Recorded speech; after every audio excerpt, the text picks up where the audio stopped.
Yeah, we got a folder.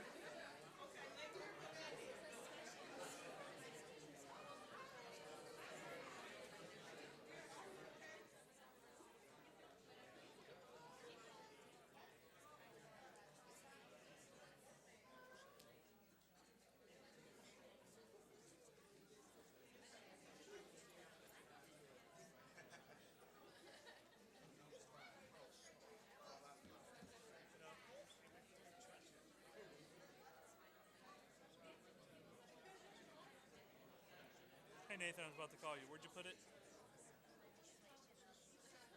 Yeah, I gotta put it up right now. I just talked to her. So where is it at? I know. I can't open it up in an email.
You know I've traveled near and far to see the shining sea.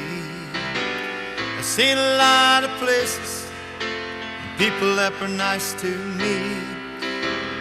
One place that's in my heart, and this is how I feel. I'm talking about my hometown, Fayetteville.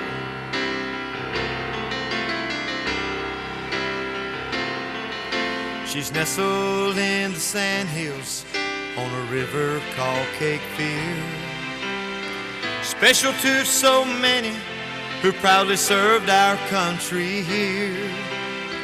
She was named for Lafayette, and known for cotton mills. I'm talking about my hometown, Fayetteville.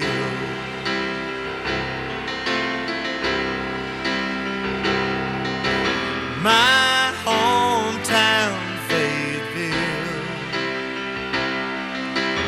I'm so proud to be from here. It don't take long when you're away from home to find out how you feel. It's always good to come home to Fayetteville.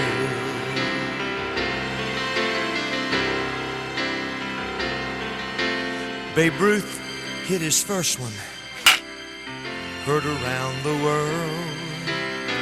Sherman marched with the Union and burned the arsenal. Old Market House still standing, but stands for freedom's will. I'm talking about my hometown, Fayetteville.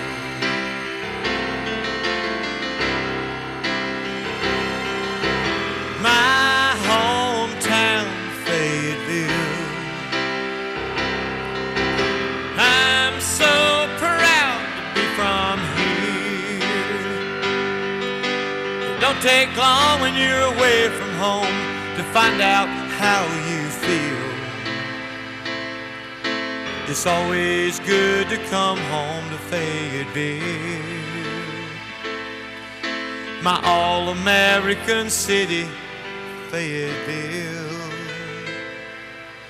Talking about my hometown, Fayetteville.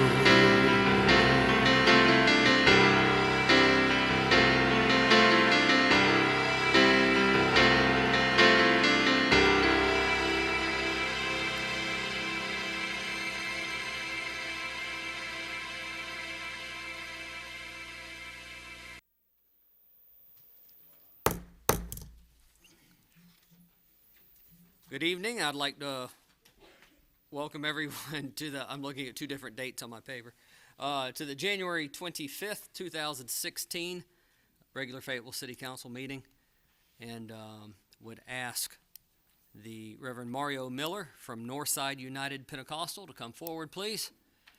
If you would lead us in a word of prayer, and if everyone would please stand for that, remain standing for the Pledge of Allegiance following, please. Pastor? Yes. Dear Father, I thank you tonight. I ask you, my Lord, my King, come here in these chambers. Bless every soul in here. Father God, everyone hear my voice, I ask you right now, Father God, to heal anybody in here that is sick or injured right now in the name of Jesus. Cover them in Jesus' blood, my Father. I ask you also to touch everybody here, Father God, their last name and their bloodline the same, no matter where they stand upon this planet.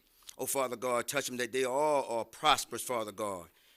Found money, Father God, that bills are paid off, debt demolished, promotions, increase in salary. I thank you for this city being what it is, Father God, and governed by a great king as Robinson. There's no word in the Bible for mayor but king. I thank you for him being here, my Lord. Bless him and his family are sane, Father God. Every child that is born and yet to be born of members inside this room. I thank you, my Lord, that you are good in advance. And, Father God, be a straight hand for them all here. Touch them, Father God, in their own bodies. Give them sweet sleep at their every rest. I can't thank you enough, my King. Soroko misina artinkarano. O Cristo rokiarama toroti. Irasarkano romokina. Emmanuel rakaro tosikana. Aratokia romoto. Oh God, I thank you in the name of Jesus. I thank you from the highest mountain to the sea, Father. Give them everything they need, Father God, from this day forth. Let none be left behind, Father. I thank you in Jesus' name. Amen and amen. Wow.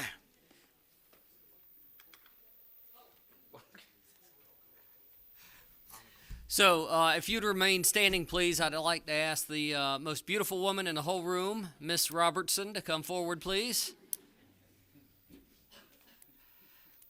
My wife, Kim, is the principal at Elizabeth Cashwell Elementary, and these are her students that are color guard.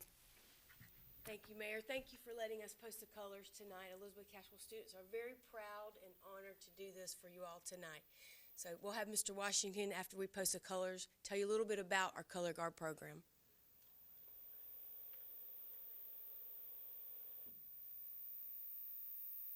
Color guard, Cashwell, attention. Right face, forward march.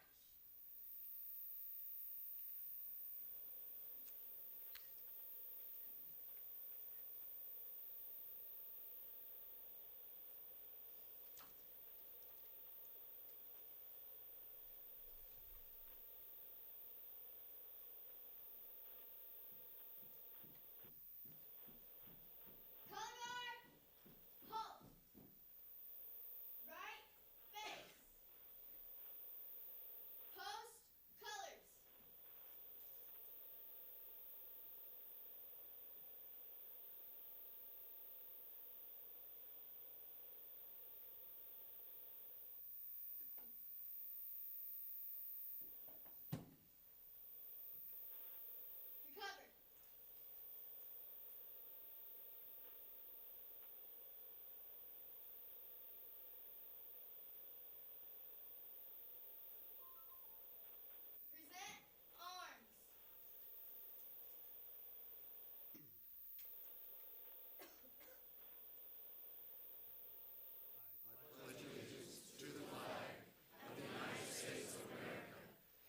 Recover. Present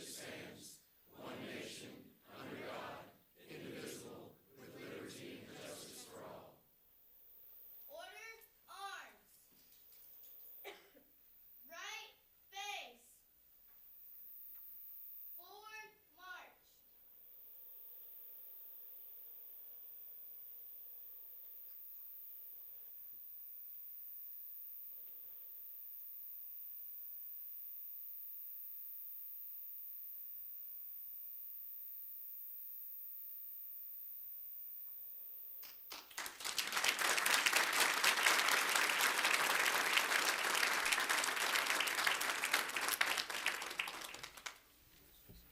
Yeah.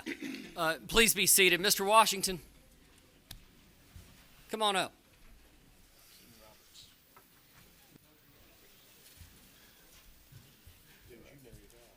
Thank you so much for honoring us with the presence of your color guard, sir. Thank you for allowing us to come out and have the opportunity to serve the city and the community, sir. I'd like to bring Ms. Smith up as well.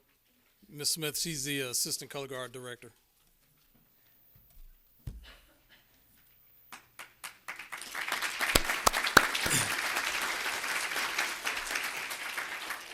And just to give you a brief history of our team, this whole idea came about as Ms. Smith's idea. We every time we have a ceremony for award ceremony for birthdays and in the 9-week success days, we have programs like this, and we were always calling the high school asking for the color guard team to come out. And Ms. Smith said, you know, it's hard trying to get them out here. They're always busy. Why don't we have our own? And Mr. Washington, you're going to help. So I was like, well, okay, Ms. Smith, I'll help. You know, I used to be in the military, and that's how we got our team together. And to be a part of our team, our kids, they have to have A's and B's. If they get a C, then they go down to probation, and they have a grading period to pull it up. And once they pull it up, they're back with our team.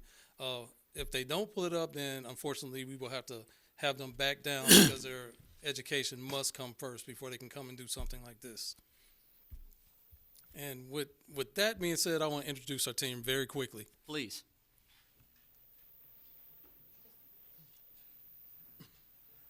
That means come on up. And if I may, I'll let them introduce themselves.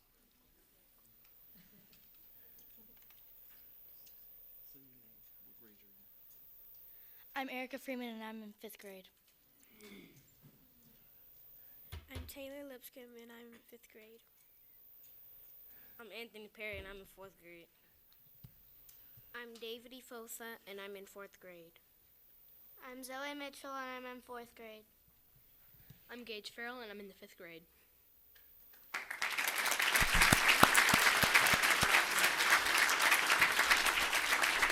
And again, thank you so much for the opportunity, sir. Mr. Mayor. Mr. Crisp. Sir, before you leave, may I say something to you and Miss Smith and to the color guard? Yes, sir. I'm an old retired command sergeant major. I had the privilege and distinction of serving in 2 honor guards, the Corps Honor Guard in Korea and the United States Army Infantry Center Honor Guard at Fort Benning, Georgia. And we were some of the finest troops in the United States Army. But I tell you something, and then when I was at Pennsylvania State University, I was advisor to their drill team, and I got accused in the press because they had weapons of teaching them war. Wasn't teaching them war, teaching them patriotism, and that's what you're doing. And to those young people back there, I want y'all to hear me.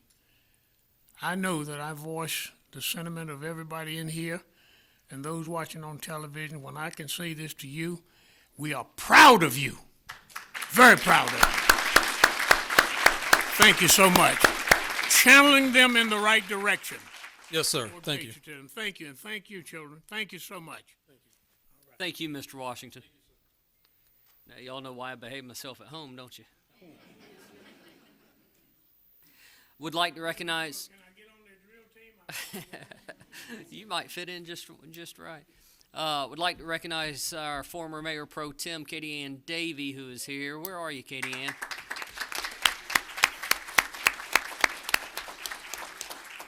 You missed us, didn't you? We do have a couple of announcements I'd like to go to. Mayor Pro Tem, you have an announcement? Thank you, Mr. Mayor. Just like to remind the community that the Community Cafe Conversation will take place on tomorrow, the 26th, from 6 to 8 at the Smith Recreation Center, located at 1520 Slater Avenue. This is an opportunity for the citizens to provide input into the city's strategic plan and top priorities. So we invite all of you who are available to please come out and share with us in this dialogue. Thank you. Thank you, Mayor Pro Tem. Mr. Hurst? Thank you, Mr. Mayor. Would like to take this opportunity to remind everyone to join the team Keep Fayetteville Clean, April 2nd, Saturday at 8 to 9:30. Please go to the website, fayettevillebeautiful.com, and sign up today. And print out your promotional poster and get that out to your churches, your civic organizations, and your neighborhood. And let's get this city cleaned up. Thank you so much. Bye-bye. Thank you, Councilmember Hurst. At this time, I'd like to ask Miss Sylvia Ray to come to the podium. I'll meet you down there. Do you want to bring your family with you?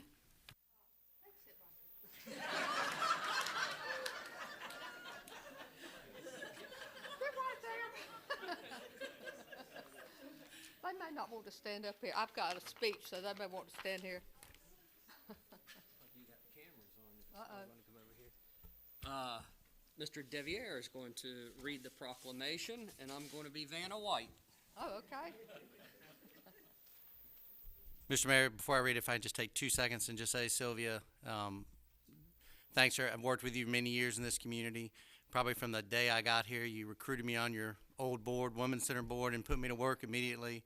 And you've done an amazing work, not just in Seed, but across this community. And it's an honor to be reading this tonight. And thank you for all you do for this community, but we're not done with you yet. Just know that. We got a kitchen incubator to get going. Mr. Mayor, I'll go ahead. From the Office of the Mayor, proclamation, whereas Sylvia Gooding Ray grew up in Kinston, North Carolina, she was the youngest of her siblings, and whereas upon Mrs. Ray's arrival to the city of Fayetteville, she flourished in the real estate business, and whereas she also participated in groups such as the Junior League and the Women's Giving Circle, Net Worth, Fayetteville Once and For All, she served as a president of the Cumberland County National Organization for Women, served on the board of the Summit House. She was a founding member of North Carolina Women Work, a member of the Fayetteville Downtown Alliance, and finally Fannie Mae Advisory Board. And whereas Mrs. Ray founded the Center for Economic Empowerment and Development in May of 1990 as a nonprofit agency to serve as a referral resource for women. Since then, the center has evolved into a regional multi-service resource and advocacy center. And whereas Sylvia Gooding Ray has achieved personal recognition for her work in our community, to include the Athena Award, presented to those excelling in professional development and leadership, the Lewis G. Gregory Award for promoting the oneness of humanity, Methodist University Business Person of the Year Award, and her most treasured acknowledgement, Order of the Longleaf Pine Award. Therefore, I, Nat Robertson, Mayor of the City of Fayetteville, North Carolina, and on behalf of the City Council and more than 208,000 citizens, do hereby congratulate Mrs. Sylvia Gooding Ray on her retirement from SEED and all of her tireless efforts and work she has given to the City of Fayetteville. You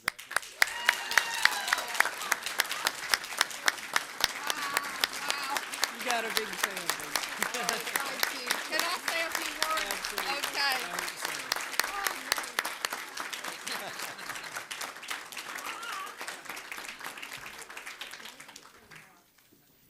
I'd just like to say a few words if I can, but I'm going to face the city council. Thank you so much for this award. I'm very honored. You know, I almost feel guilty because when you love your work, it's like, that's enough, you know. But anyway, I'm keeping this, so anyway. When we began 26 years ago with an all-volunteer staff, 2 desks, and a used typewriter, I never dreamed we would be where we are today. My dreams were small, to provide a place for women in crisis to come and get the help they needed. It became clear very soon that the issue was jobs, education, and a safe, affordable place to live. So, as the Women's Center grew and eventually became the Center for Economic Empowerment and Development, we began to add programs to address some of these issues. So when Congressman McIntyre's office called and said there was a grant to open a women's business center under the SBA, we jumped at the chance. Now there was just a catch. We needed to have matching funds. So I looked down the street at City Hall and I said, can you all please help with some matching funds? And the city stepped up to the plate, as it has done for the past 15 or so years. And I want to thank all of you so much for that and to tell you how grateful we are. I want you to know, though, that the money you have given us has enabled us to attract even more money, probably well over $5 million over our history. C. Smith Reynolds, the McLean Foundation, the Florence Rogers Charitable Trust, and the Golden Leaf Foundation all have put funds into our Women's Business Center. These small business owners have been given the chance to start or grow a business, and in turn, creating jobs, and you'll be glad to know, tax revenue. There are, of course, many people in this community who've been part of our history, and some are here tonight, and thank you so much, my cheering squad. Y'all can get back up anytime you want to, but anyway. Some are not with us anymore, and we keep them in our hearts forever. I also want to thank Denise Giles at Cumberland Interfaith Hospitality Network, who really came forth and has been such a part of what we have been doing. I also want to thank our staff at SEED. I'm not really prejudiced in saying that they're the best. How I ever talked Susie Roboski into coming on board, I do not know, because she took a big cut in funds. Right, Susie? I guess she's just another one of those people who, like me so many years ago, found her mission. Many thanks to the Board of Directors, past and present. And last but not least will be my family, especially my husband, Bob Ray, right there. I wouldn't let him stand up, but anyway, there he is. Which one is he? Of 48 years. And I do have to recognize my brother Steve and his wife Rhonda. Steve actually sort of paid for my birth, but I think with a 6 years difference, I think he was sorry he did that many times. But anyway, and my daughter Nicole and my 3 beautiful grandchildren who are here.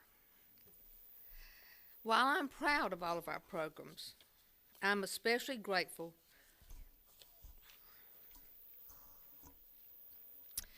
for the services we've been able to provide for the most needy.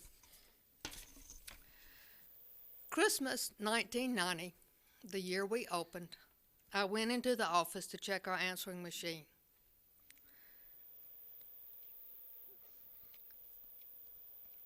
The message was from a woman that we had helped, and probably we didn't really have much to give at that time. I'll never forget what she said. I have nothing to give you but this. And she and her children sang a Christmas carol. I'm sorry. Father Jeff, my priest at Holy Trinity Episcopal Church, recently quoted Isaiah with this: "Our job is to bind up the brokenhearted." So I know that as I move into retirement, I know there'll still be work to be done. I've been very privileged to be a part of this wonderful organization. I have loved my work, and I look forward to the next 26. Congratulations. Thank you.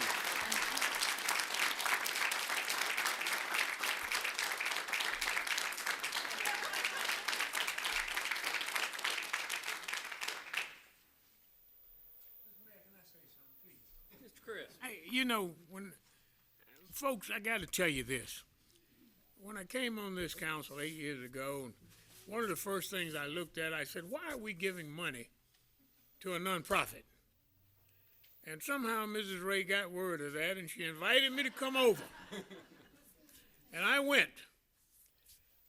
And when I left her office over there, I was awed with what they were doing and how they were changing lives. There's some people in our community that come close to being angels. And I can tell you that Sylvia Ray is one of those. And we cannot thank you enough. Thank you so much.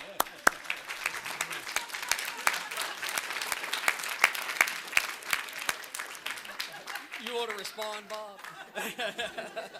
Sylvia always said that behind every successful woman there's a man telling her she can't do it. That's my role.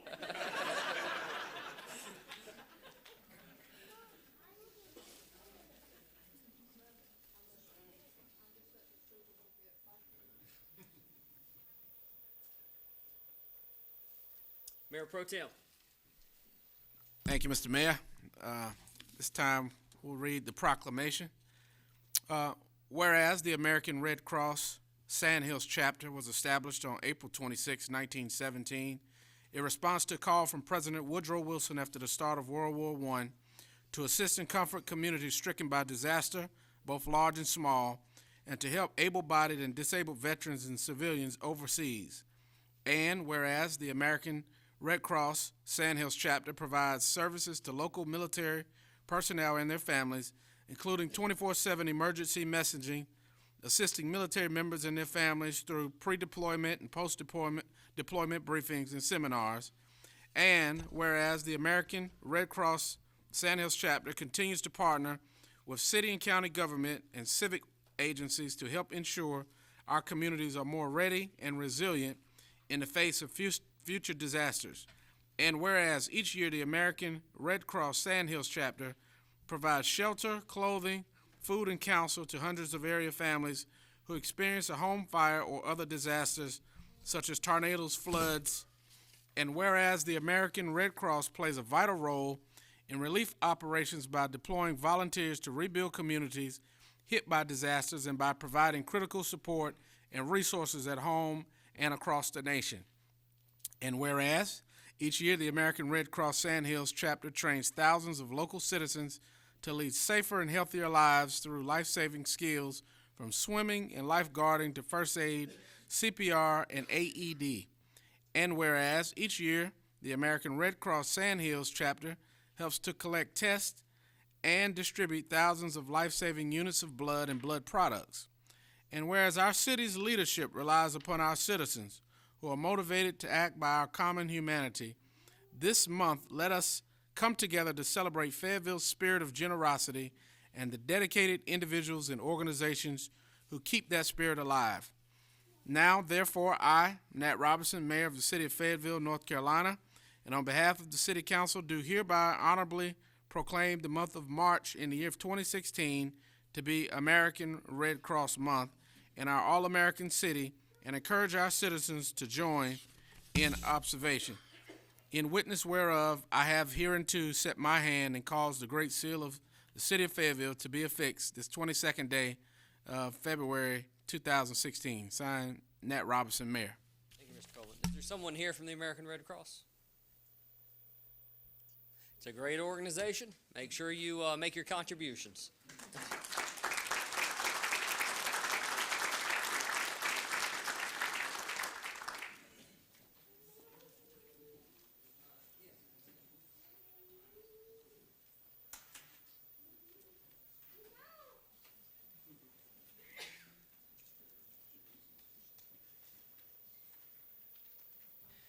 And before we move on, I would like to ask Pastor Miller if he would come back up to the podium. Please give us just about 1 minute of your church and your mission, location, what you do, that kind of thing. Well, I guess the simplest way to put it, Mayor, is if you ever been on Ramsey Street and you seen Burger King, I guess right across from Methodist College, about maybe 100 meters behind there, I guess it's Stacy Weaver. That's where you'll find the church, little brick church back there. Again, that's United Pentecostal, I guess the north side of Fayetteville. But what we just do there, if you want to get a concentrated understanding about God and without no fear about what you're talking about, that's why I asked you to come. I want you all to know right now today that we all sometimes get ourselves balled up and worried about all kind of things in life. And the Bible says plainly to fear not. And we still find ourselves fearing, and we don't want you to do that. I guarantee you, I want you to just stand firm and know that God is with you. He's still on the throne today. He's still king of the angel army. He still hears every prayer. If you go to Revelation 5 and there, you'll see that he also hears your prayers in a mighty fashion. He says this. Listen, I want you to hear it because I'm excited. I get excited when I talk about God. I'm going to tell you right now, if you're not, I hope you do. I'm going to be real short if I get excited. I know. Listen, he says this. When a Christian prays, this is what happens. The 24 elders that sit around his throne, they capture your prayer in a golden vessel, it's sprinkled with incense. That means it's already gotten it sweetened up. And then it's handed off to God. But God said anything that come to him has to come through Jesus. So you got to know this. Your prayer is personally handed to God by Jesus. I mean, you got to know you're special if this thing happens. I want you all to know today, don't you have no more fear about things. Just say, all is well. I am with Christ. And say it boldly and know you are a child of God. I'm excited to be here. You shouldn't let me come back up here. I love it. I'm going to Thank you, Pastor.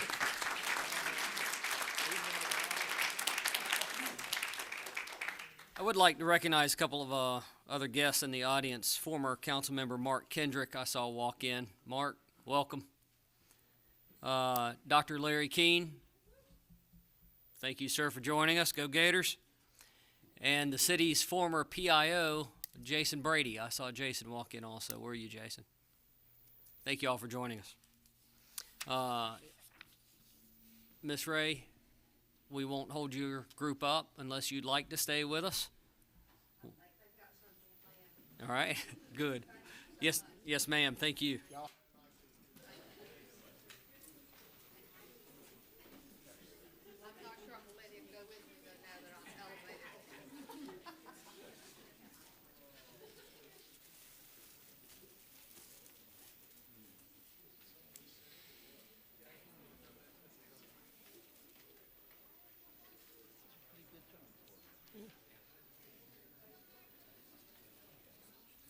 Council, at this time, we'll move to item 5.0, which is the approval of the agenda. I'll entertain a motion. Mr. Mayor, Mr. McDougall. I'd like to offer a motion to approve the agenda, adding item 10.02, consideration of sales tax distribution with Cumberland County.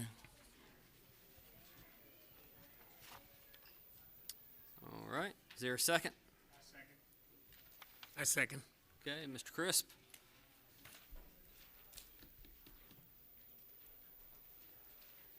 And discussion on the motion. Mr. Deviere.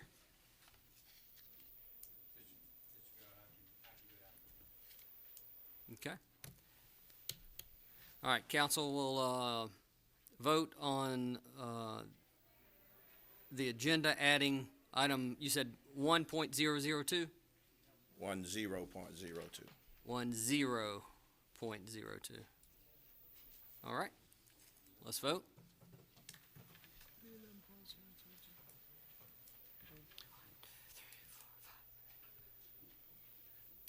Madam Clerk, that is 6-4 with Mr. Arp, Mr. Robertson, Ms. Jensen, and Mr. Hurst voting against.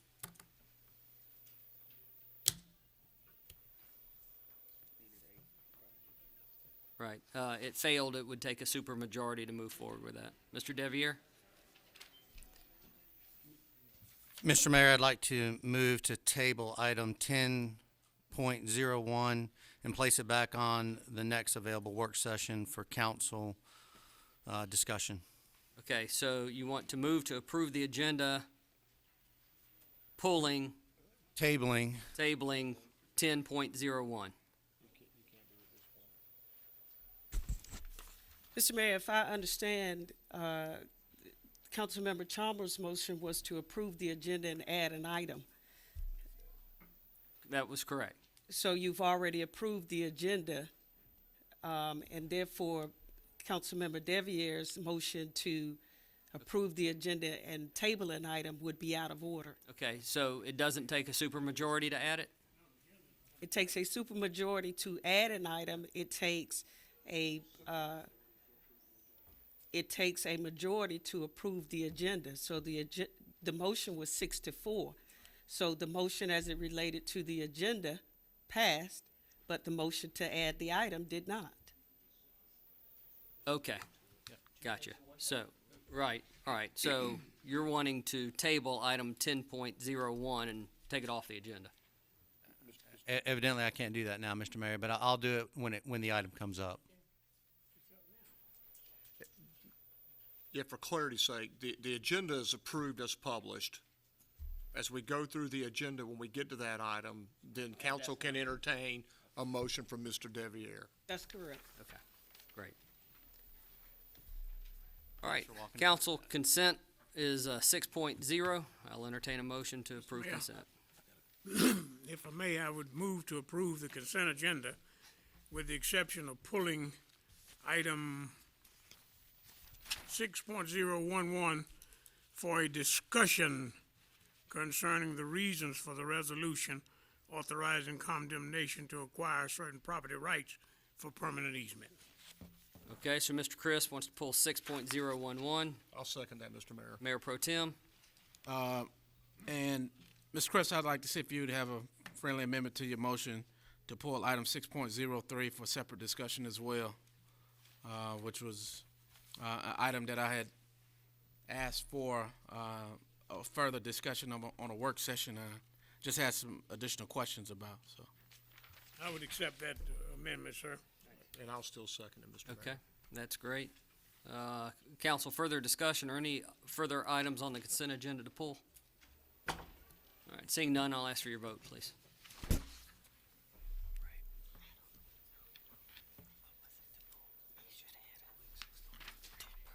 That's unanimous, Madam Clerk. First item, 6.03, Mayor Pro Tem Coleman. Thank you, Mr. Mayor.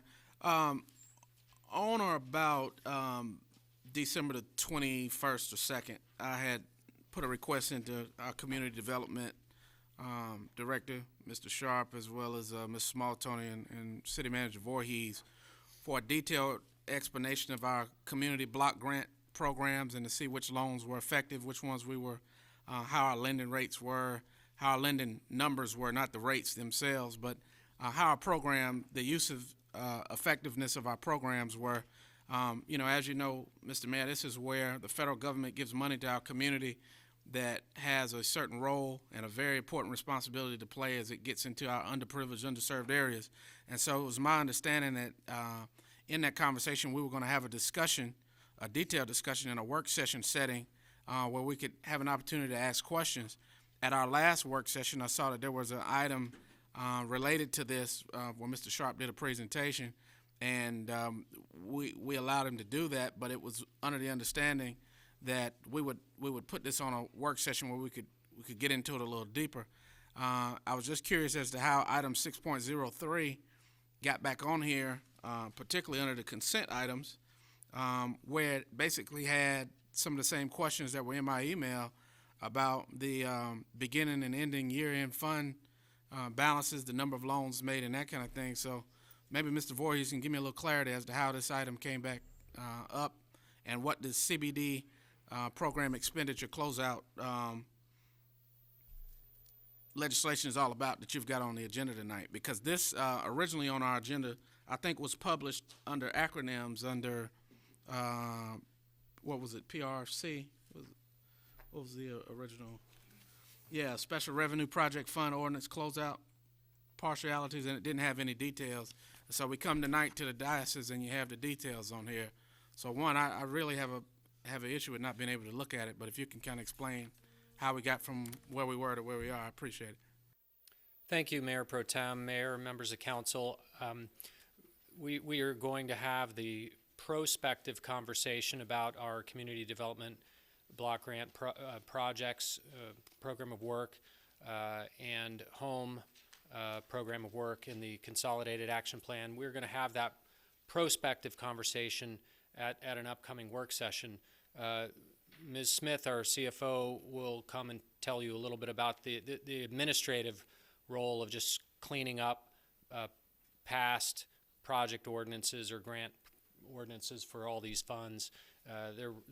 While they're related, they're really sort of two separate things, and she'll come and explain that briefly.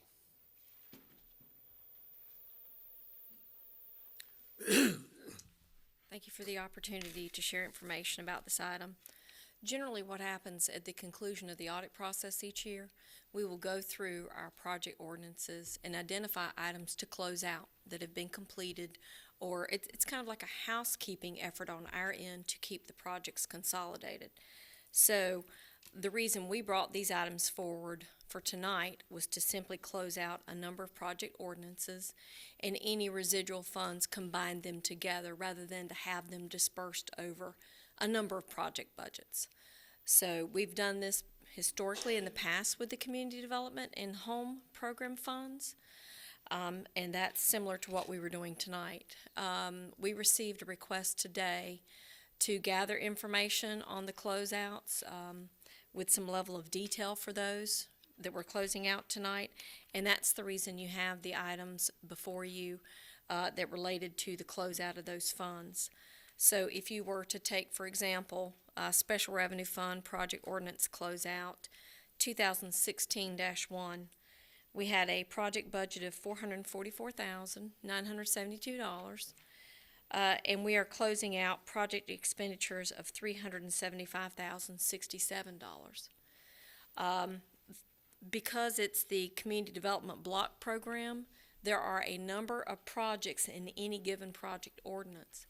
So in order to answer the question that you had about how did we spend the money, the best way we thought to explain that would be in the source of the document you have before you, and it's entitled Total CDBG Program Expenditures for Closeout with today's date. So in that first numerical column, you see a grand total of $375,066.91 on the handout that was at your dais tonight. And you can see that, for example, there we spent a certain amount of money on citywide rehab, the Bunts Road project, the Business Assistance Program, Water and Sewer Assessment Assistance, and so on. And so what we've done today in response to the question that you had is for each closeout, identify in detail the types of programs those funds were spent on. These are past expenditures, not how you would spend your money in the future. So as the projects are closed, we're merely closing them off our books. And that would address closeouts 2016-1 through closeouts 2016-8.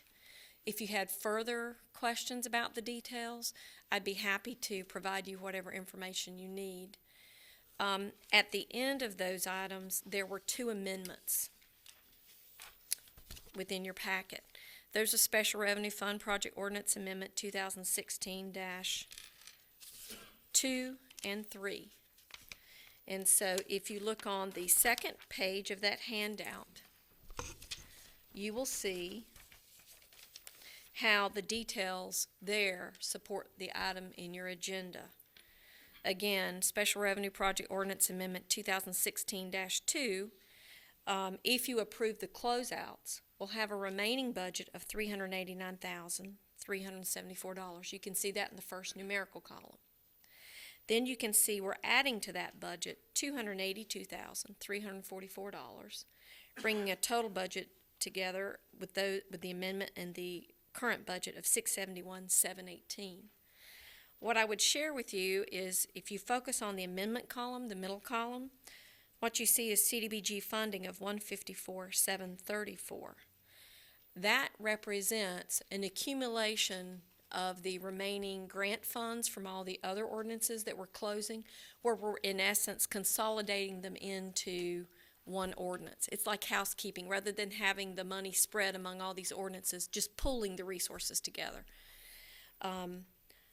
The program income of $127,610 is new money that has not been appropriated before. It's money that we've received through June 30, 2015 that we are now at this point asking you to appropriate through this amendment. The $127,610, we are asking for that to be used for the business assistance program, which was formerly the business loan pool, I think. So that detail, again, for that ordinance amendment is on the second page of your handout. And then finally, Special Revenue Fund Project Ordinance Amendment 2016-3 relates to your home program. Again, you can see the beginning budget of $721,074. We're amending and adding to it $648,710 with a revised total budget of $1,369,792. The details of that, again, are on the second page of the handout, and you can see, for example, with the amendment column, we're planning on adding funds to administration, funds for community development, community housing development organization, citywide rehab, and then mobile home urgent repair program. So Ms. Smith, I guess where I'm a little confused, and this may be a question for Mr. Voorhees.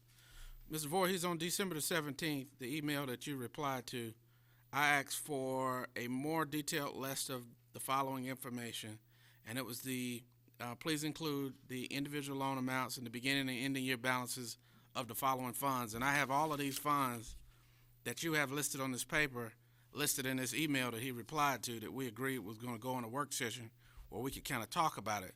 But it sounds tonight that you're still giving me that same information with these same funds, where you're basically getting the amount that was allocated and you're showing us the expenditures and what's left, right?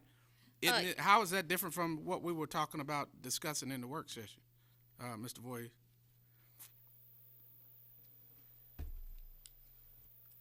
Come up, please.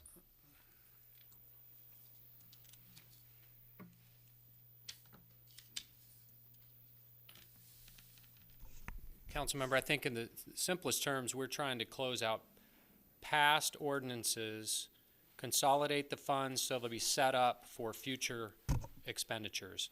The future expenditures have yet to be determined by council. That's to be discussed at a work session, put into your consolidated plan, and adopted in the next couple of months. So I guess what you're telling me is that your plan for the work session was to discuss future events versus historical data that I was asking about. We can certainly talk about historical stuff, and I believe that a report was provided to you to help you with questions and about historical expenditures. But this action tonight essentially tees up available funds in a single ordinance, one for home, one for CDBG, so that then they'll be in one place. You'll know what that amount is, and then they can be expensed in the future to align with whatever plan the council adopts. What was the scheduled work session that we were talking about this item? Wasn't it a February work session? I believe it is a February work session in order to get it in front of the redevelopment commission's work. That was what I recall. Yes, sir. So is us having that discussion, is that going to impede anything, being that it's coming up in a February work session, for us to be able to actually spend some time and look at this? I mean, I have an issue with rubber stamping anything that comes out of a department is well, with anything. But this is particularly important. With our community being listed in the newspaper as one of the most impoverished communities in the country, the federal funds that we have, we need to know if the programs are working. I asked to have a conversation about it. We agreed on it. And now we're asked to vote on it in a consent manner, which is everything on the list gets voted on at once. So I would just ask my colleagues, if the item's so important, can we have it for the scheduled work session? Is that gonna slow anything down that you all have planned for a week and a half from now? I'll defer to the CFO to respond to that. I'm guessing from my standpoint, I'm fine with it. I think, again, it's probably as much a ministerial issue just to avoid having funds from multiple ordinances over multiple years in different pots, administrative function to roll them all up into a single pot for each program and then be used for future appropriations. By your action here, you're not committing us to how any of the funds would be spent within those pots, but it essentially aligns all the home money in one pot for home, all the CDBG money in one pot for CDBG. Is there anything else you'd care to add? I would just say that the closeouts, that data would not change regardless of any future action you might take, because that's based on historical spending, so that spending has been completed. The only thing that might be of some subsequent change would be the amendments 2016-2 and 2016-3.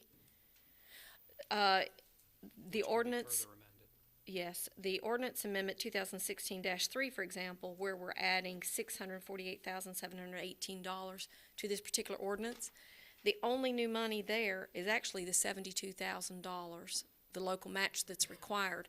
The 576 is in essence, again, sweeping the money. I don't think what I was looking for was new money versus old money. It was programs that were successful versus not, or whatever the council decided to discuss. So with that being said, Mr. Mayor, I'd like to move that item 6.3 be added to the work session conversation that's already scheduled, so that we can discuss this in a little further detail and ask Ms. Smith and get the explanation from you that this program deserves. Okay, thank you. Council, we have a motion. Is there a second? Seconded by Mr. Wright. Discussion on the motion? Seeing none, I'll ask for your vote, please. Thank you. Thank you, Ms. Smith. Council, that is 8-2 with Mr. McDougal and Mr. Moan voting against. Mr. Crisp, 6.011.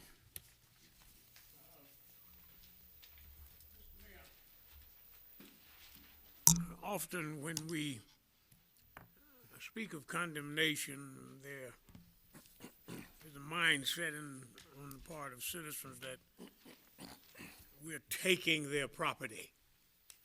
And as I understand this, and I think these are in my district, we're not taking property, but we're asking for the use of certain portions of property for the good of all. I'm speaking in terms of putting in water and sewer lines. And the PWC has surveyed and engineered and figured the most productive way to accomplish this. But sometimes there's a mindset that people say, no, this is my property, I'm not going to do this. And so I just want an explanation as to why it's necessary for us to consider condemnation for property rights in order for us to run water and sewer. Please, sir. Yes, sir. Mr. Nance. Mr. Mayor, councilman, council members, let me say first. Your name, please, sir. My name is Jim Nance, and I'm here on these matters for the condemnation, where PWC is requesting 4 areas be condemned for the purpose of putting in a sewer. Now, these areas, we were talking about putting in a sewer line. None of these are total takings. All of these are simply areas in which we can dig, put the sewer line in, connect it to the other sewer in the neighborhood so that the neighborhood will be served. All of these are in the annexation phase 5 project, and so they're in different sections, but all of these are areas where we just simply needed to connect to another area. We have gone out of our way to try to keep these in areas that do not affect the homes, do not affect the houses, do not affect the property. And in some cases, we've gone out of our way to make sure that even one gentleman's storage building doesn't have to be moved or touched. They get to use the property. They can use it and plant things and put grass and utilize the property that is adjacent to their yard where the sewer line is going to be. They just can't put a structure over the top of it. That's all. We need to be able to get to it. But other than that we're talking about just easements for lines. These are not anything that where we're taking anybody's property, and they're going to still be able to use it. Let me ask you some questions, Mr. Nance. Are they compensated monetarily? Yes, sir. Every one of them will be compensated monetarily, and in each case, and I think we have a schedule that we put up, but in each case, we've gone by the basis and the tax value and other bases and have tried to be generous with regard to that. There's not been an issue in any of these cases with regard to the money. In all 4 of these cases, these are very unusual circumstances.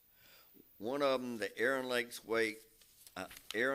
West Lake Association, in that situation, the areas that we're talking about actually adjoin easements that we already have.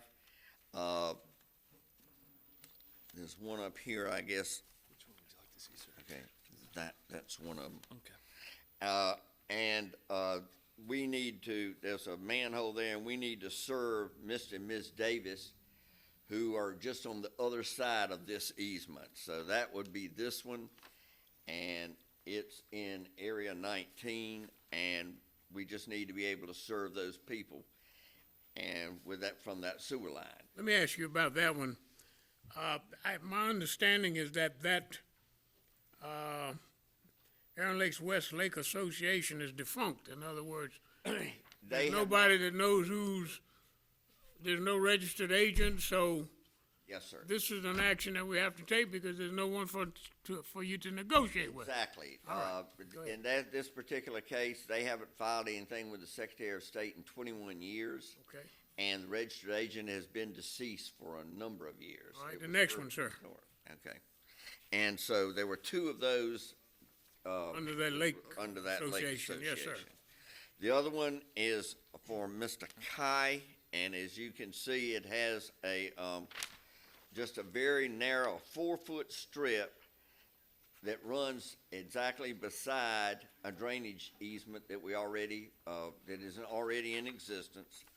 That's the one where we actually curved the line and made it as small as possible so that Mr. Kai's storage building wouldn't have to be moved, and so that he could utilize all of his property.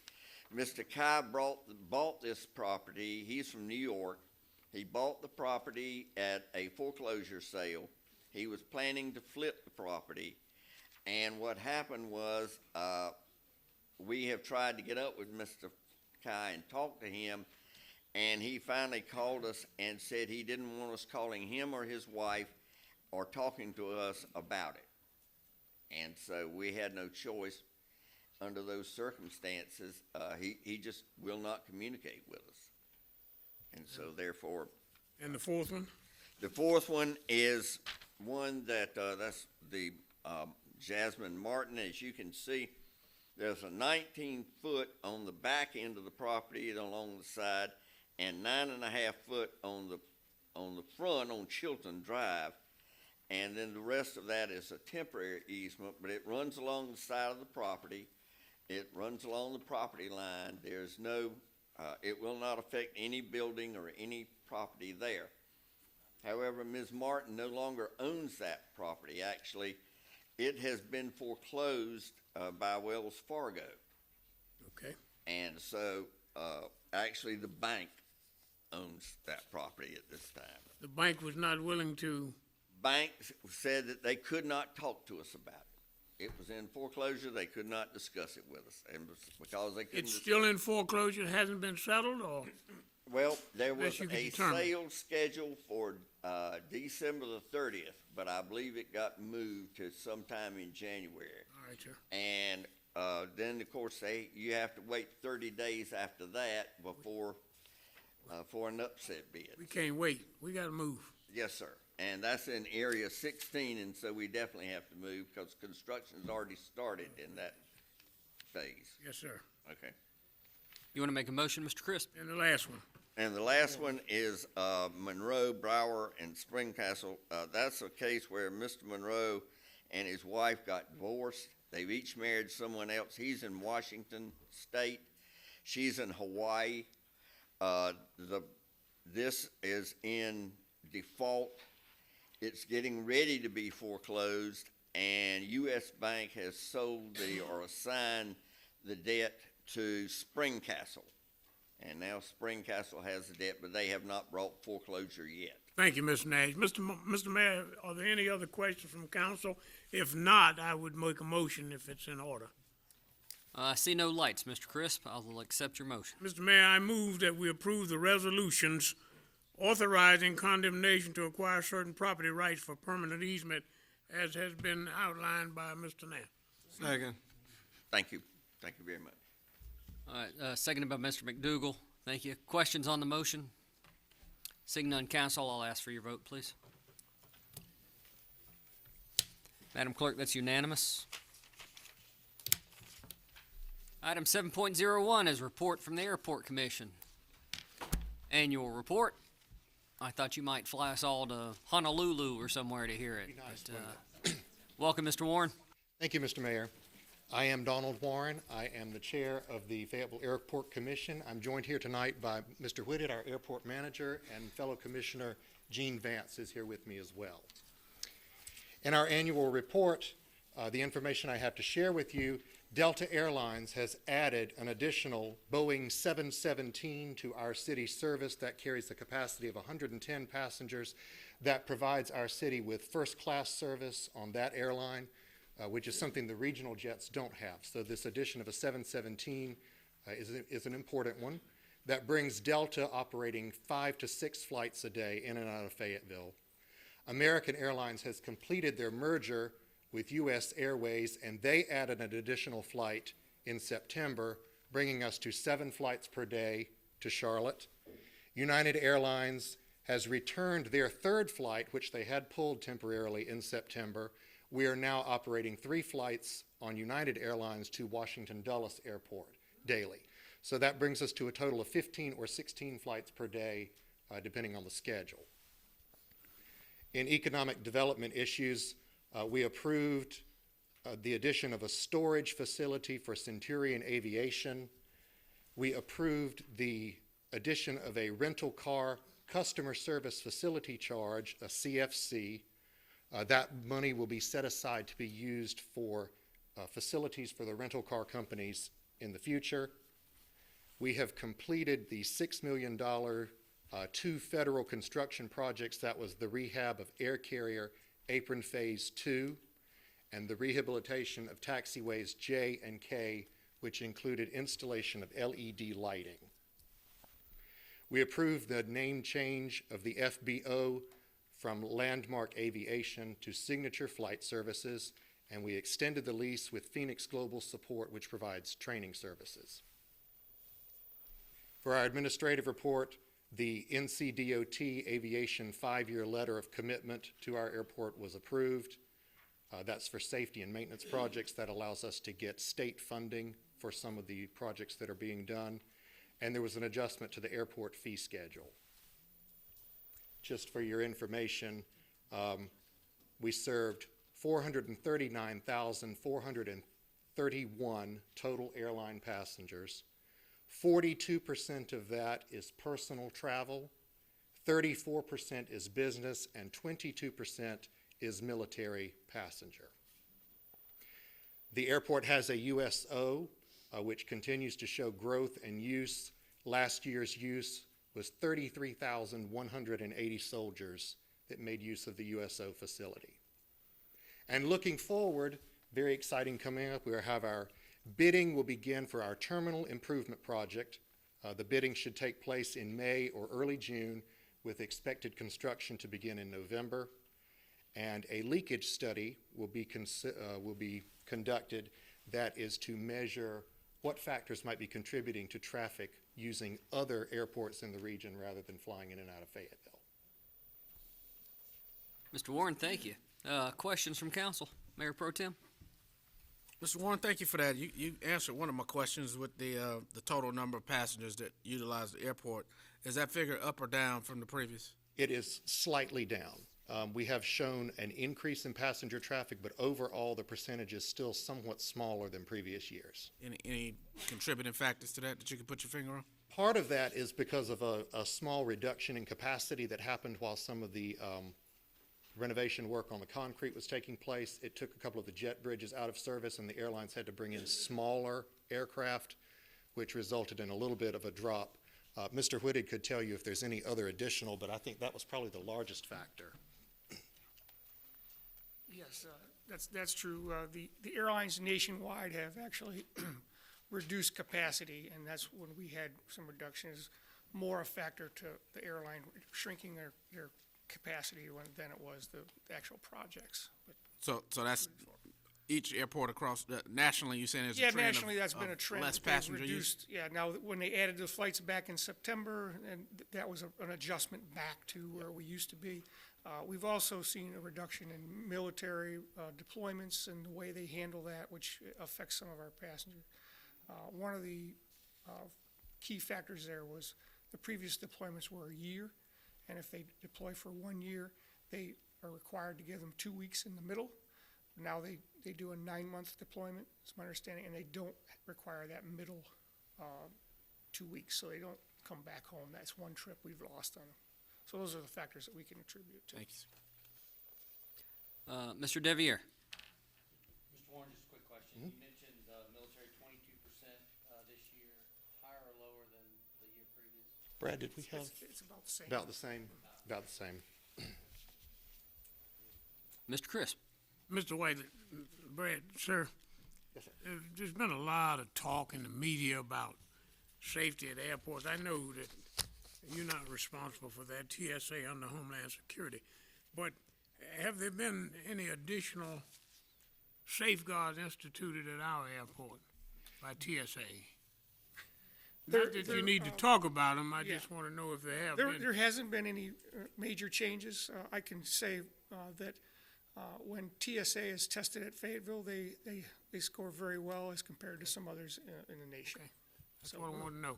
Yeah, There's always a fear factor out there, and they do a good job for us here. The terminal improvement will bring some changes to security as well. yeah, okay, thank you. Thank you, Mr. Mayor. Thank you, Mr. Crisp. Thank you, gentlemen.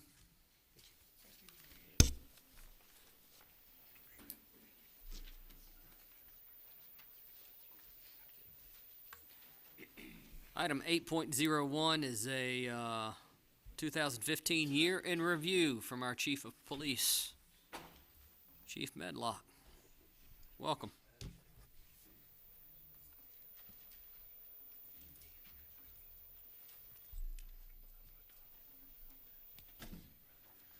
Thank you, Mr. Mayor, Mr. Mayor Pro Tem, Council. First, I would like to somehow get this up on the screen. There we go.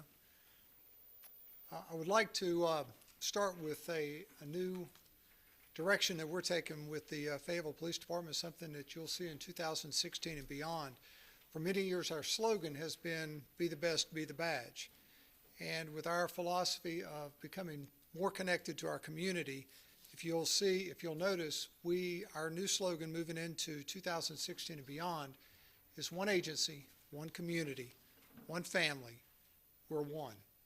And that's what you'll see on all of our correspondence, our recruiting, everything as we move into the future. Last January, I stood here and reported to you on 2014 information. And I also committed in 2015 that I would commit to you that we would bring in a double-digit decrease in crime overall for our city. I have to stand here tonight and tell you that I have failed as your police chief to do that. And I do not take that failure lightly. And with that, I would like to then go into the information that will help you understand a little bit more about what we did and did not do in our city in 2015. As you can see, we had a 15% decrease in homicides. I'm very encouraged by that. We expect, there are a couple of cases still pending, but we expect to maintain a reduction in homicides for our city for 2015. We've had 3 tragic cases this year, all involving children. Those 2 cases that are still pending involve very young children, and we're still waiting for the medical examiner to work with us and help us understand the cause of death before we can then rule those as homicides or something else. I don't give up one human life easily. One homicide is too many. But our goal is to continue the reductions in homicides so that folks can live safe and secure in our city. Our rapes are showing a reduction of 6. Again, far too many. And we had a terrible October 2015 where we had 11 rapes that add to that overall number. What I can tell you is that 46 of those assaults were by people that knew one another. The victim and the suspect knew one another. And 11 were strangers, but not in the way that you would expect a stranger. That is often someone accepting a ride from someone else that they should not have, to a part of town or to an area that perhaps they did not need to go. And it turned out bad. So we have some education work that we need to do with our rapes. Our robberies were very, very encouraged. We went from 468 to 390 this year. It's a 16, almost a 17% decrease in crime or in robberies. And we showed a steady decrease for 10 months of the 12 months. And the 2 months that we had an increase, they were just very minor, very slight increases. So we're very encouraged with the work that we're doing with the robberies. As you can see, in 2012, we were at 560, and we're coming close to hopefully cutting that in half moving into 2016. Aggravated assaults, and this is where we lost it, folks. This is where our numbers just completely were assaulted as it relates to our crime statistics and also to some of the things that are going on in our city. We went from 483 incidents last year to 725 this year. That's almost a 50% increase, totally unacceptable. I need to explain to you what that is comprised of. If a family is asleep in their house in the middle of the night, and it may be a family of 8, maybe a family of 4, but they wake up in the morning to find a hole in a wall and a bullet laying on the floor, and by the grace of God, no one was hit. Every one of those people are counted as a victim, a separate number. So instead of having one aggravated assault into one house, you have one round that went into one house with 8 victims, and that's how our UCR is reported. And I want to share this with you as an example. In 2014, we had 8 vehicles, which is the same thing, the same premise as a dwelling. We had 8 vehicles shot into with 11 people as victims. In 2015, we had 27 vehicles shot into with 40 victims. Our homes or our dwellings, in 2014, we had 72 homes that were shot into with 86 victims. This year, we had 64 homes shot into with 183 victims. So in those two categories, just in our dwellings and our cars, if there are multiple people in those cars or in those homes, each one of those people counts as an individual number. We've also had an enormous number of domestic assaults this year, and those have been on the rise. As a matter of fact, 4 of our homicides this year were domestic related. That's an increase from years past, so we have some work to do there that I'll share with you. So our total violent crime for the year is an increase of almost 15%, 14.90. And as you can see there, the number of incidents in 2014 was 452. In 2015, 522, for an increase of 70. Our number of victims grew by 242 from one year to the next. By the way, our domestics, we had 123 domestic assaults in 2015 versus 90 in 2014. However, there's good news. As we move on to the property crimes, our burglaries dropped to almost 15%, or 14.5%, by about 400. Larcenies dropped 3.5%, and motor vehicle thefts dropped almost 30%. Now, I need to tell you about the larcenies from auto because there's a way to make up, as a city, some of the losses we had this year. As an example, in larcenies, we had almost 1,500 larcenies from vehicles in our city. And that's part of the 7,178. So 1,500 of those were larcenies from vehicle. Of those 1,500 vehicles that were broken into, 950 were no force, meaning that 950 people left their cars unlocked. And unfortunately, out of those 950 cars that were left unlocked, approximately 400 firearms were stolen. So our total property crime decreased by nearly 7.5%. And if there is some good news tonight, it is that we still are showing a decrease in crime overall for 2015 of 5.4%. That's almost 1,500 fewer crimes over 2014.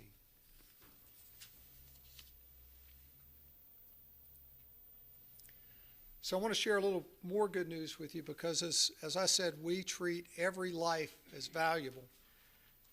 Our traffic fatalities for 2015 dropped by 4. We had 2 fewer incidents, but we had 4 fewer deaths. And as you can see there, we showed a dramatic decrease in the number of people who died on our streets in 2015 over 2014. Now, I need to share this with you. We made 57,000 traffic stops in 2015 in our city. That's 25,000 more than we made in 2014. We had 32,000 traffic stops in 2014. And out of those 57,000 traffic stops, we conducted about 1,000 searches of cars. The vast majority of those searches were search incident to arrest, where the officers inventory the car, and probable cause. And I know someone may ask, how many consent searches did we do last year? Out of 57,000 traffic stops that the City of Fayetteville Police Department conducted last year, we had 59 consent searches. There are no zeros there, 59 consent searches. So we're going in the right direction. I also believe that our traffic enforcement has played a major part in crime reduction in virtually every category, and certainly in our property crime. People tell us over and over again they see us more, and we're much more visible as we make these traffic stops. I'm going to breeze through the internal affairs information. Our uses of force are down. If there's some wood beside you, please knock, because we had no officer-involved deadly use of force in 2015. It's the first year in several years that we've had no officer-involved deadly use of force. That's not to say that our officers did not encounter people that put the officers in a position to make that decision. They were able to use tactics that prevented them from having to use deadly force. In fact, last night, 3 of our officers faced a deadly force situation with a person with mental illness who had a firearm. They were able to disarm him with no injury to the individual and no injury to the officers and get him mental health assistance. We've had an increase in vehicle pursuits, but there's more bad guys to chase. And so we had an additional 8 this year versus last. Our vehicle crashes, and those are officer-involved crashes, remain the same. Most of those crashes are from backing. We do a really good job going forward, but we don't back very well at all in the Fayetteville Police Department. We're training. Department investigations, those are the internals that are generated by our staff over misconduct by our officers, is dropped 10%. And our citizen complaints, with all the traffic stops we did, have also dropped 10%. But we also had something that we're tracking now, is citizen compliments, and we had 65 of those for this year. So this is the last slide. I want to share with you some of the new initiatives, some of the things that we've done. Much of this you know about. Our DOJ COPS collaborative reform, we expect to have the majority of that work done in 6 to 7 months. In fact, we have already completed 3 of the items or recommendations by our partners with the DOJ. Our diagnostic center partnership continues. We'll be doing some work. Councilman McDougal in Broadell Seabrook this year, and we'll be engaging those folks in some lessons, some things that we'll learn from them and then replicate throughout the city. We now have 89 closed-circuit TV cameras across our city. I can tell you that they have been very helpful in preventing crime and also in detecting crime. One of the car shootings that occurred in December, we tracked that car through 18 of our cameras, and it helped us to identify those individuals and to arrest them. And in several cases in 2015, they have been very helpful in preventing and detecting crime. Our body camera project, we're fully deployed. All of our officers are equipped with them, and our officers seem to like them. It's just one more piece of equipment. They understand the technology, and it has been helpful to us already. Our electronic monitoring unit, we monitor and have monitored in 2015 145 individuals. And about 90 of those are robbery suspects, and 55 of those are burglars. Those are our most prolific offenders in our city, and for the most part, when they're on our monitoring bracelet, they behave themselves. But when they don't, it's like cheating, that we're able to go and identify that they've been at the scene of a crime, and it is probable cause for us to make an arrest and put that case on that individual, and then they go straight back to jail. Our NIBIN section, that is the National Integrated Ballistic Info Network that the Bureau of Alcohol, Tobacco, and Firearms gave to the Fayetteville Police Department 2 years ago. That is a $250,000 diagnostic piece of equipment. Since October of 2014, when that equipment was installed, we have made 1,429 firearms acquisitions, 211 correlations or hits, which means we've connected a shell casing to another crime and been able to start to build cases or profiles of individuals who are carrying guns and shooting in different parts of our city. In 2015, we had 926 cases. 547 of those were Fayetteville Police Department cases. 379 were other departments. So we're working with Hope County, Sampson County. We've had departments from Durham and also from Roanoke Rapids and Rocky Mount, Greenville, come to us to help them with their firearms cases. And our commitment, both internally and externally, is a 24-hour turnaround. The Chiefs Youth Advisory Council, we have expanded that now to Terry Sanford and others in 2016, Ms. Jensen. But we plan by the end of the year to add at least 2 more schools. Out of that Chiefs Youth Advisory Council, as you know, we had Project Safe Summer, 60 house parties involving teenagers over the summer. Very, very few problems and absolutely no deaths or firearms-related incidents as a result of Project Safe Summer. And yes, we will be doing that again starting earlier and continue that this year. Our Police Activities League, as you know, we now have soccer and baseball, and our Police Explorers, we have about 30 young people that are in our Explorers program now, and that continues to grow. Naloxone is the heroin antidote. We have made 10 saves since we have deployed that. So those are 10 human beings that we've been able to administer to in the field, get them some help, and hopefully get them on the road to complete recovery. And I'll finish with what I started with. One agency, one community, one family. We are one. I'll be happy to answer any questions that you might have. Go to Mr. Arp first. Thank you, Mr. Mayor. Chief Medlock, thank you very much for your presentation. And overall, I think we're encouraged by the numbers. Not what you had hoped for, and certainly not what we had hoped for, but I guess I got 3 quick questions. One, the aggravated assault numbers, and I appreciate you detailing how those numbers are calculated based on the number of occupants in the vehicle or the number of occupants in the residency.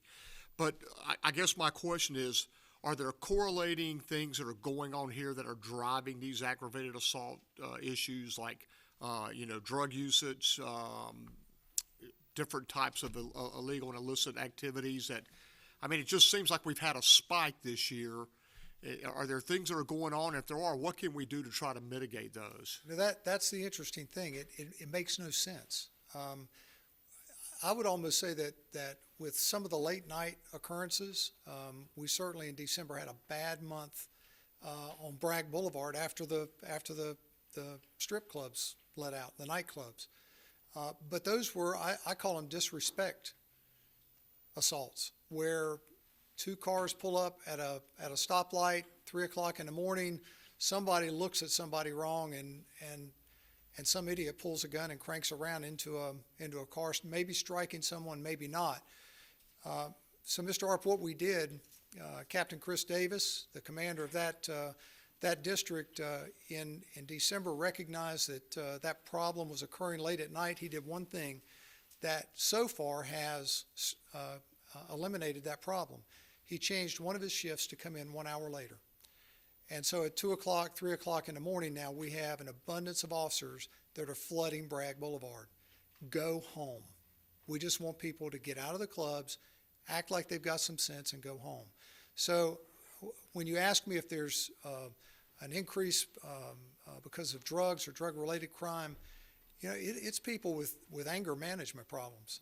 That's really what it comes down to. People don't know how to control themselves, and unfortunately in some cases they have access to a board, a stick, a knife, or a gun, and they make use of those. And that's what's driving our numbers. We have people that look at one another crossways on one of our city streets, and it turns into a fight. Now you have an assault.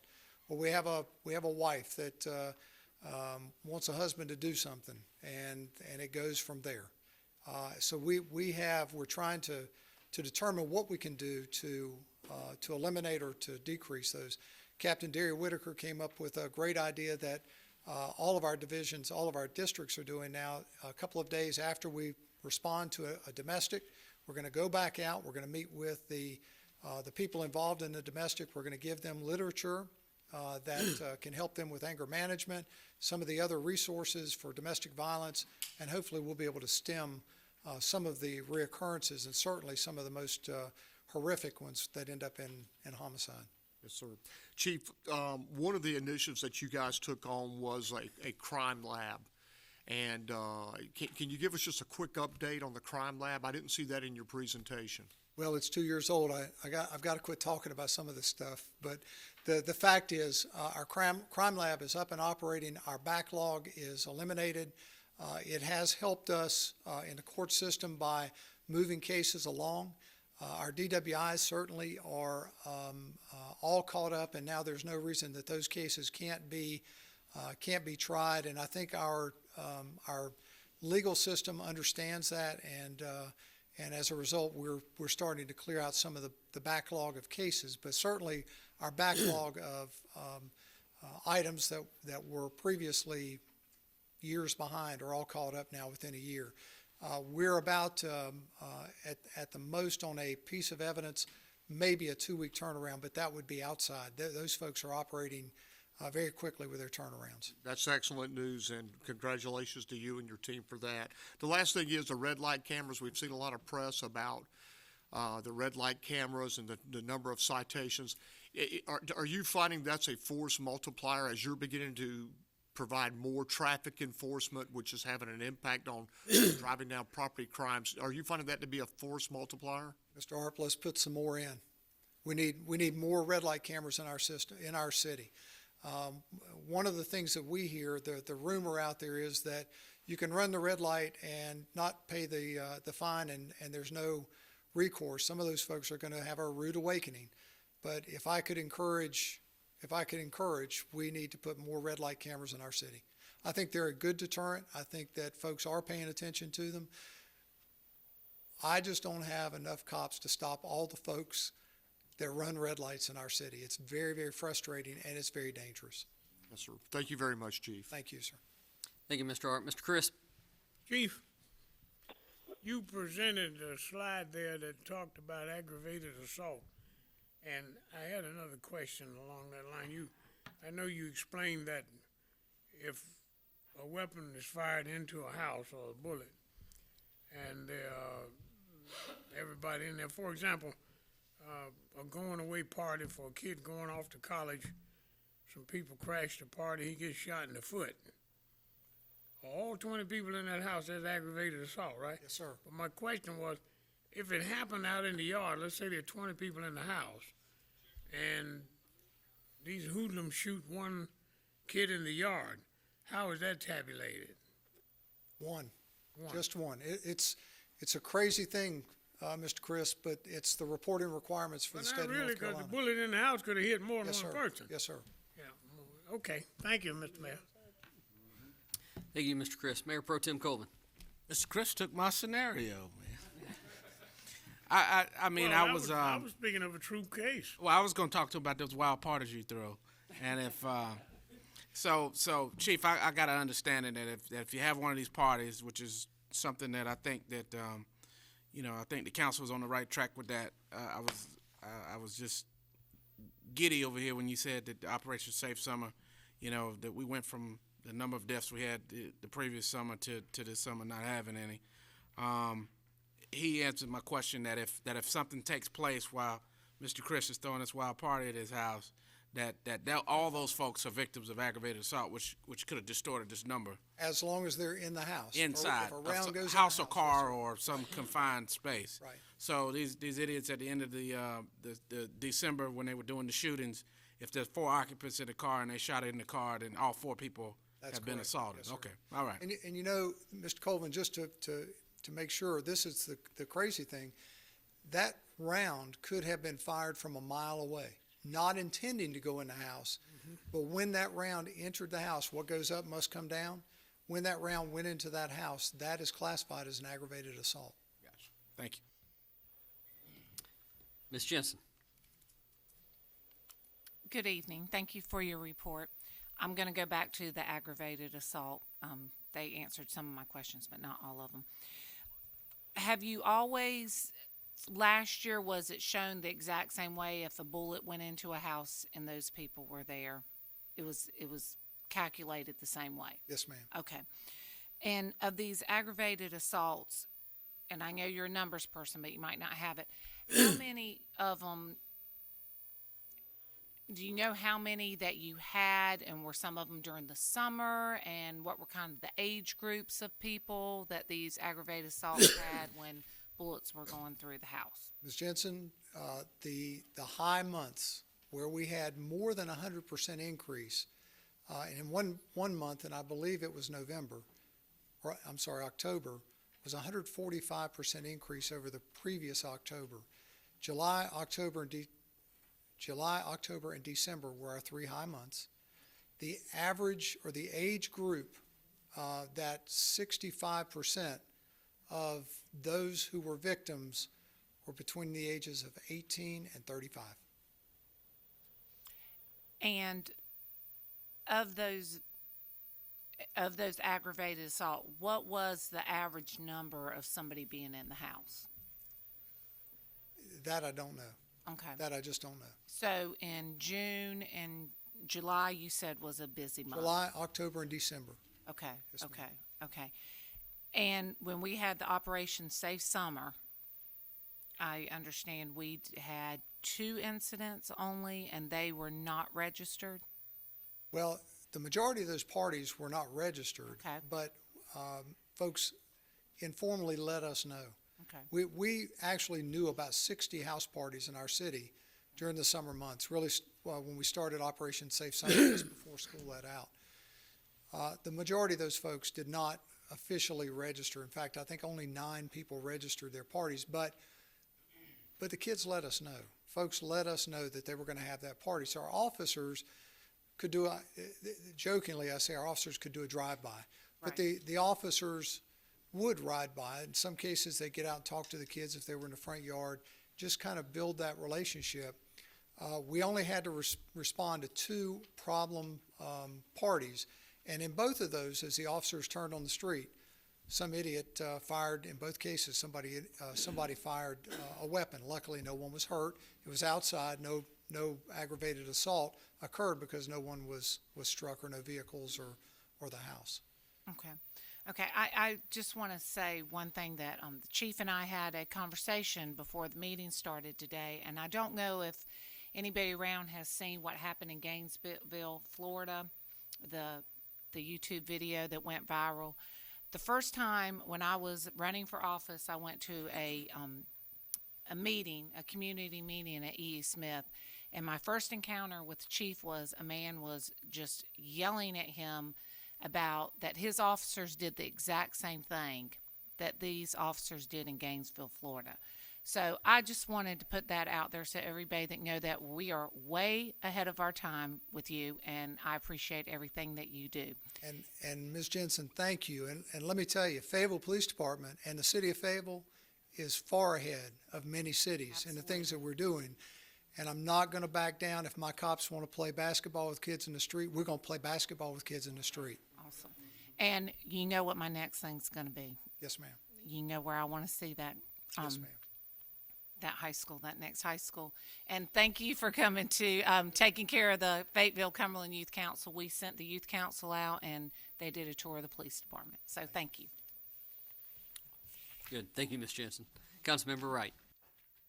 Thank you, Chief, for that great overlay of all the things and the numbers that we're looking at. And I'm very impressed, and most of all, that there was no police shootings this year, and you're working hard with the police community or community policing efforts.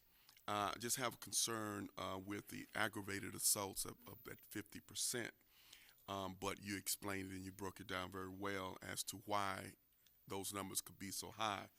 But my question is do you feel like there's any gang violence or that will contribute to any type of initiations of shootings that might just take place to, become a gang member, or do you feel like that's been a problem? Councilman Wright, I actually think that let me back up and say this. I don't think that we have turf gangs in our city. I think we have criminal gangs in our city. And by that I mean loose organizations of people that do crime. Mm-hmm. And I think a lot of our shootings that have occurred, especially in the second half of the year, are as a result of somebody owing somebody something for something, somebody disrespecting or maybe being accused of sharing information about somebody. We've had an enormous number of people this year that have been leg shot, where they turn up and they say, I was just walking down the street and I was shot in the leg. Well, we all walk down the street and we don't get shot in the leg. And so trying to get those folks to help us go after the person that shot them is impossible. They refuse to help. They refuse to give us information. And so we know what's going on. There may be some vacuum filled because we took perhaps a leader of a criminal gang off the street. And so there may be some retaliation for shootings. We know that's occurring. But I don't think it's a result of what we would consider traditional gang warfare. Right, great. My follow-up on that would be, so there's no need for our citizens to fear because of the escalation of aggravated assaults in the community. That doesn't mean someone is going around just insulting any person that's walking down the street. It's pretty much someone they know or disagreement that someone has had with someone else that they know. And I can go a little bit further with a profile with some of these, especially the car shootings. It's late at night, or we would consider early in the morning, 2 or 3, 4 a.m., after a night of being out on the town, and you have these encounters at a gas station, at a club, what have you. It escalates, and then you have a situation where one carload of folks may be shooting at another. But I've said this before, and I'll continue to say it. If you're at home before midnight in your bed with the person you're supposed to be in your bed with, the chances of you being shot or assaulted in our city are next to zero. Great. And finally, have you heard of shot spotters? Yes, sir. Now, the shot spotters, can you kind of explain, and do you think that would be a program that we could bring to our city that will identify shooters within seconds or within 15 feet of the shot? Right. How would that work? Great technology, very, very expensive. For 1 square mile, it's $50,000 to install and $50,000 a year for them to monitor it. And Councilman, we don't have a neighborhood or a square mile in our city that is just overrun with gunfire. Our assaults, our homicides happen all over our city. So we're fortunate that we just don't have a really bad neighborhood where that would be beneficial. I like it. I've installed it previously. It does work, but I don't think that the juice is worth the squeeze for the amount of money that we would have to pay. It's a great system, though. Thank you, sir. Yes, sir. Thank you, Councilmember Wright. Councilmember Deviere. Chief, thanks for the update. Got a lot of statistics and a lot of numbers from you. As we move into 2016, is there anything that this body can do from a policy or a tool standpoint? I mean, for you to stand up here and say it's unacceptable, in a lot of other words that you use, 50% increase in aggravated assaults, is there something that we can look at from a policy standpoint or from a tool, much like what, funding a tool, that we can do to help you as we go into 2016? And you don't have to answer now, Yeah. but I just want to put that in your head because I know this body will look for policies and tools that we can help you with. Thank you. And I think it does require some discussion. So I think there are some things that we could discuss. I just don't want to throw something out here and then you're all obligated or folks will expect you to be obligated. But I think with some pretty thoughtful conversations, there are some things that we can do. I do want to tell you this. I am frustrated. I'm accountable for less than what I promised you last year. But I'm going to tell you this. I believe in 2016, we can bring in a double-digit decrease in violent crime and a double-digit overall decrease in crime. I'm committing to that to you now because as we look at these numbers, I believe there are ways that the Fayetteville Police Department can work with our community and work with you to decrease crime. We're not at the bottom. We just had one bad category out of decreases across the board, but I'm accountable for that. I'm frustrated with myself, and I will perform better as your police chief in 2016. So a couple other real quick questions, Mr. Mayor, if I can.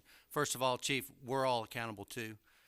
We're accountable to the citizens, which is why I'm asking about the policies and things. So I'd ask you maybe talk to the city manager to determine how we can bring that forward to us in some kind of informal session so we can begin to have those conversations. Yes, sir. So we can get something in place sooner rather than later so it can actually affect your numbers as we go through the year.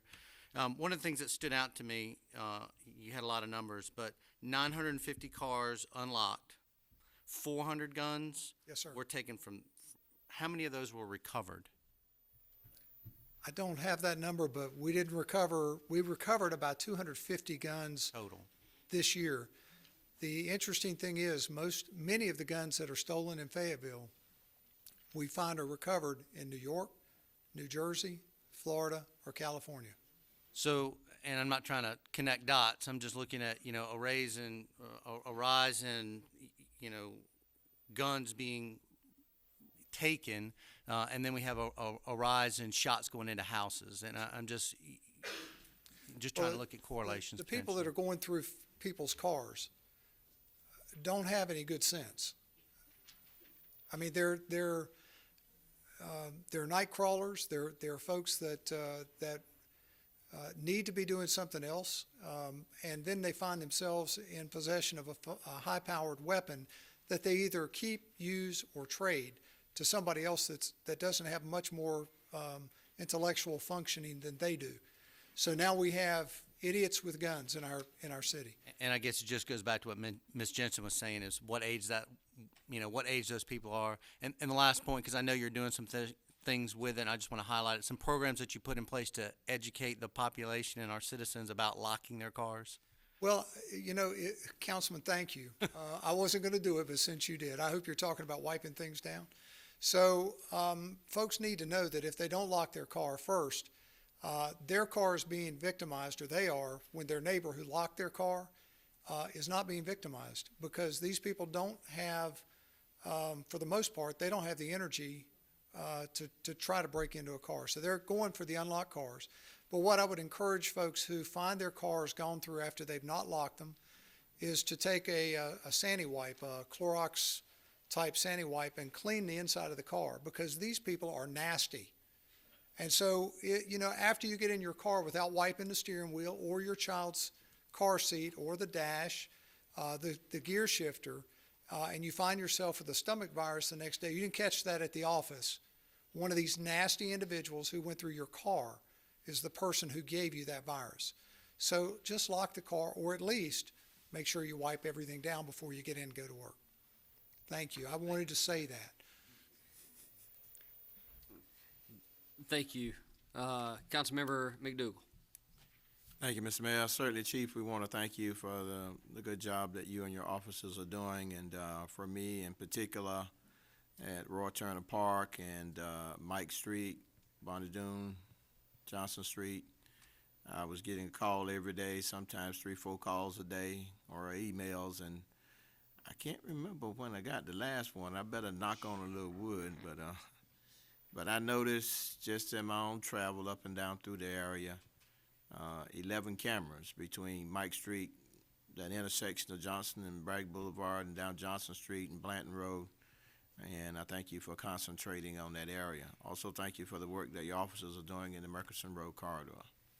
Thank you very much. Thank you, sir. I appreciate that. Mr. Chris has a question on federal forfeiture. Chief, we have a summary here of our police department federal forfeiture expenditure. Briefly explain what that is. I know what it is, but I want our listeners to know what these funds are. Well, that's federal asset forfeiture funds, or those funds that are distributed by the Department of Justice back to local law enforcement who partner with the federal agencies such as the FBI, DEA, ATF in arresting people primarily involved in the drug trafficking or drug trade.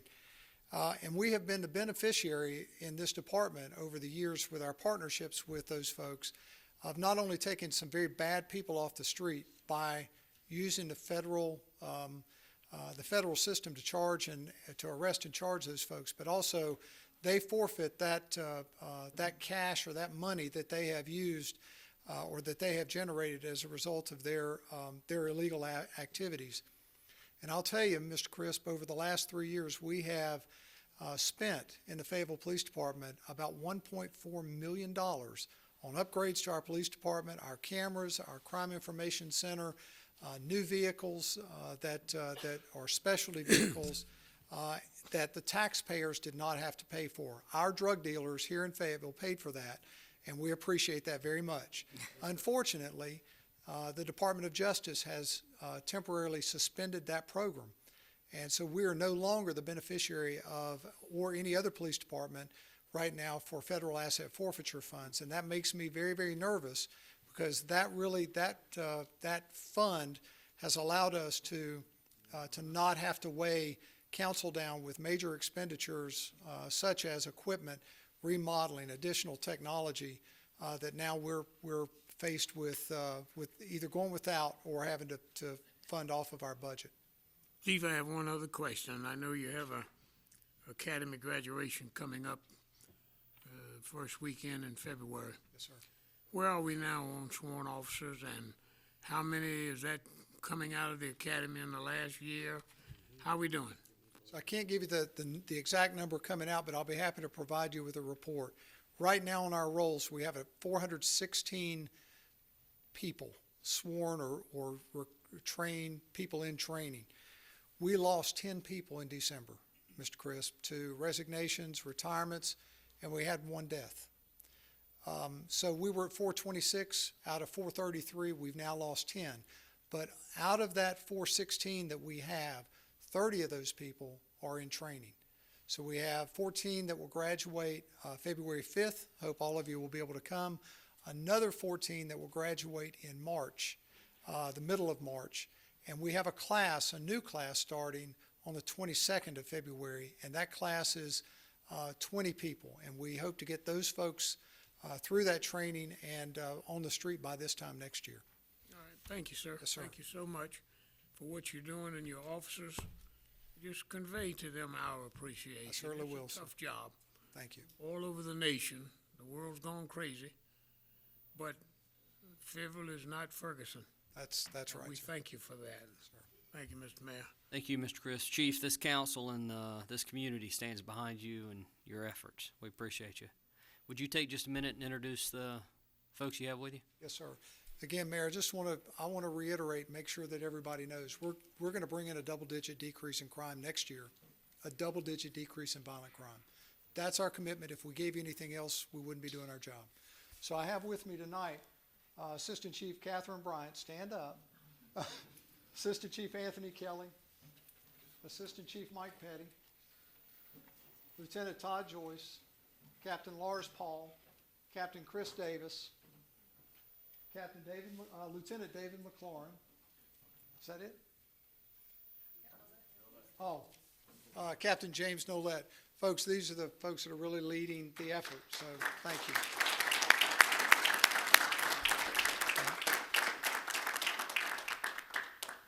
Thank you very much, Chief.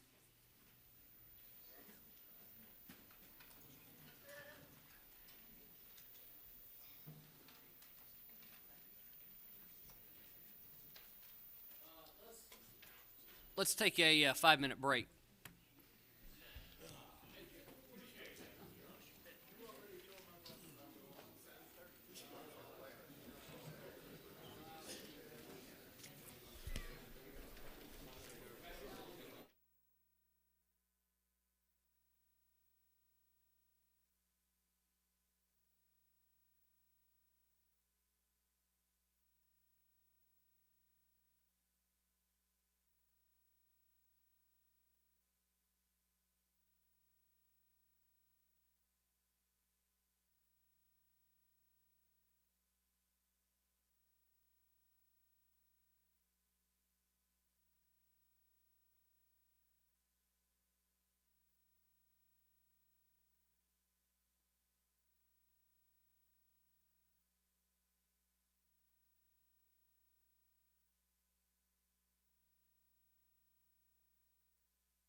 No, I'm not.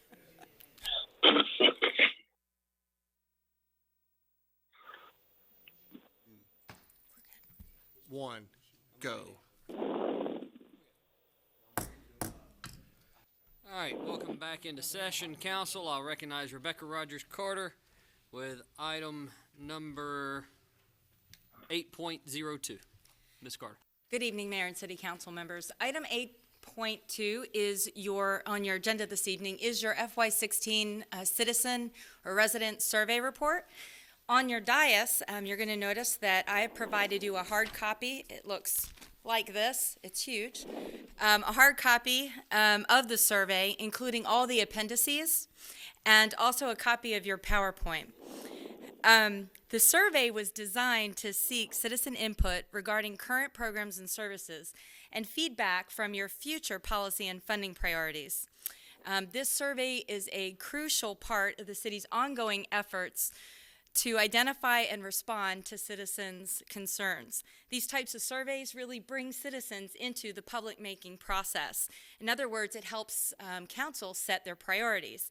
It's very important for a survey of this nature to remain an objective assessment.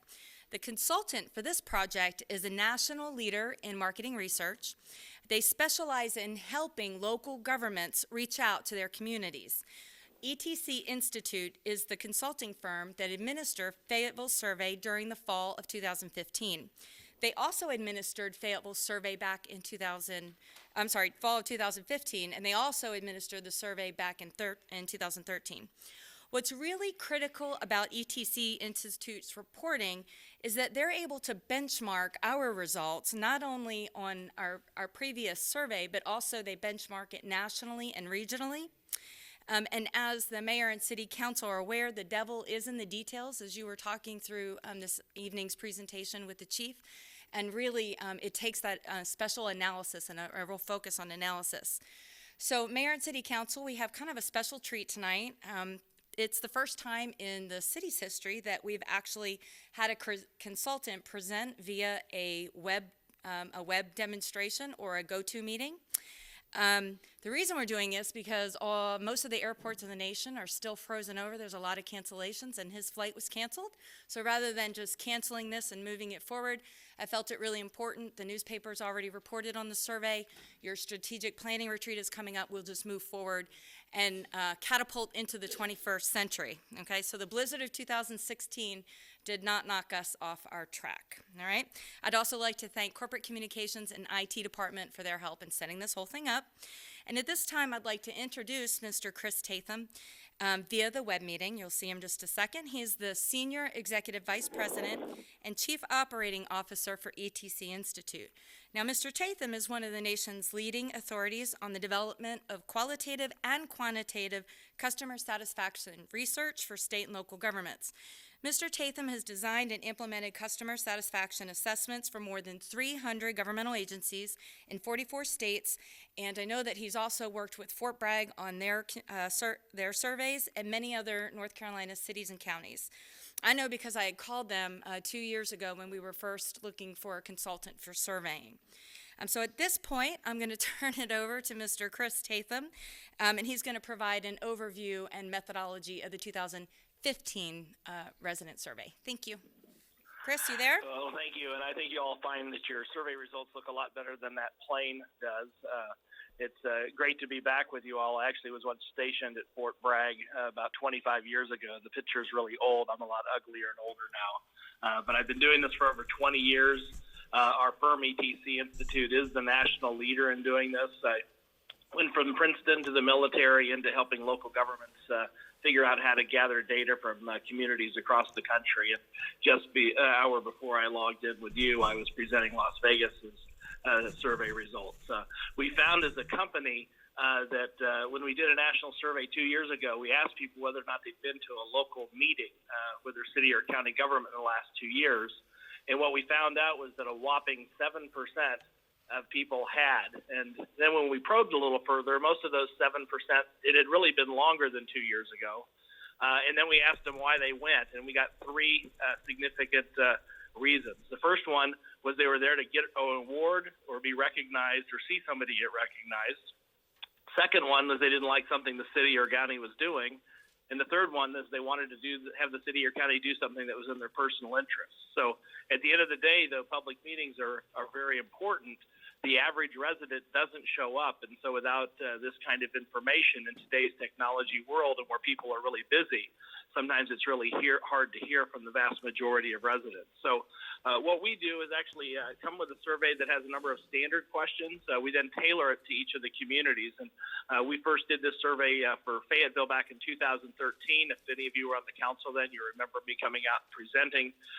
We also do work with Charlotte, Mecklenburg County, Chapel Hill, City and County of Durham, Wilmington, and many others in the state of North Carolina, not to mention across the country.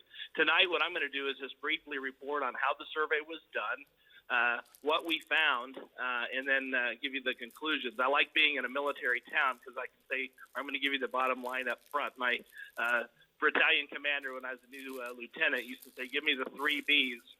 Be brief, be brilliant, and be gone. And so I'll try to do that with you tonight. So as far as the purpose of the survey, it's really to give you an objective assessment for what your residents think about the delivery of city services, give you a sense for how you're doing over time, and give you a sense for what the average resident thinks about your strategic priorities.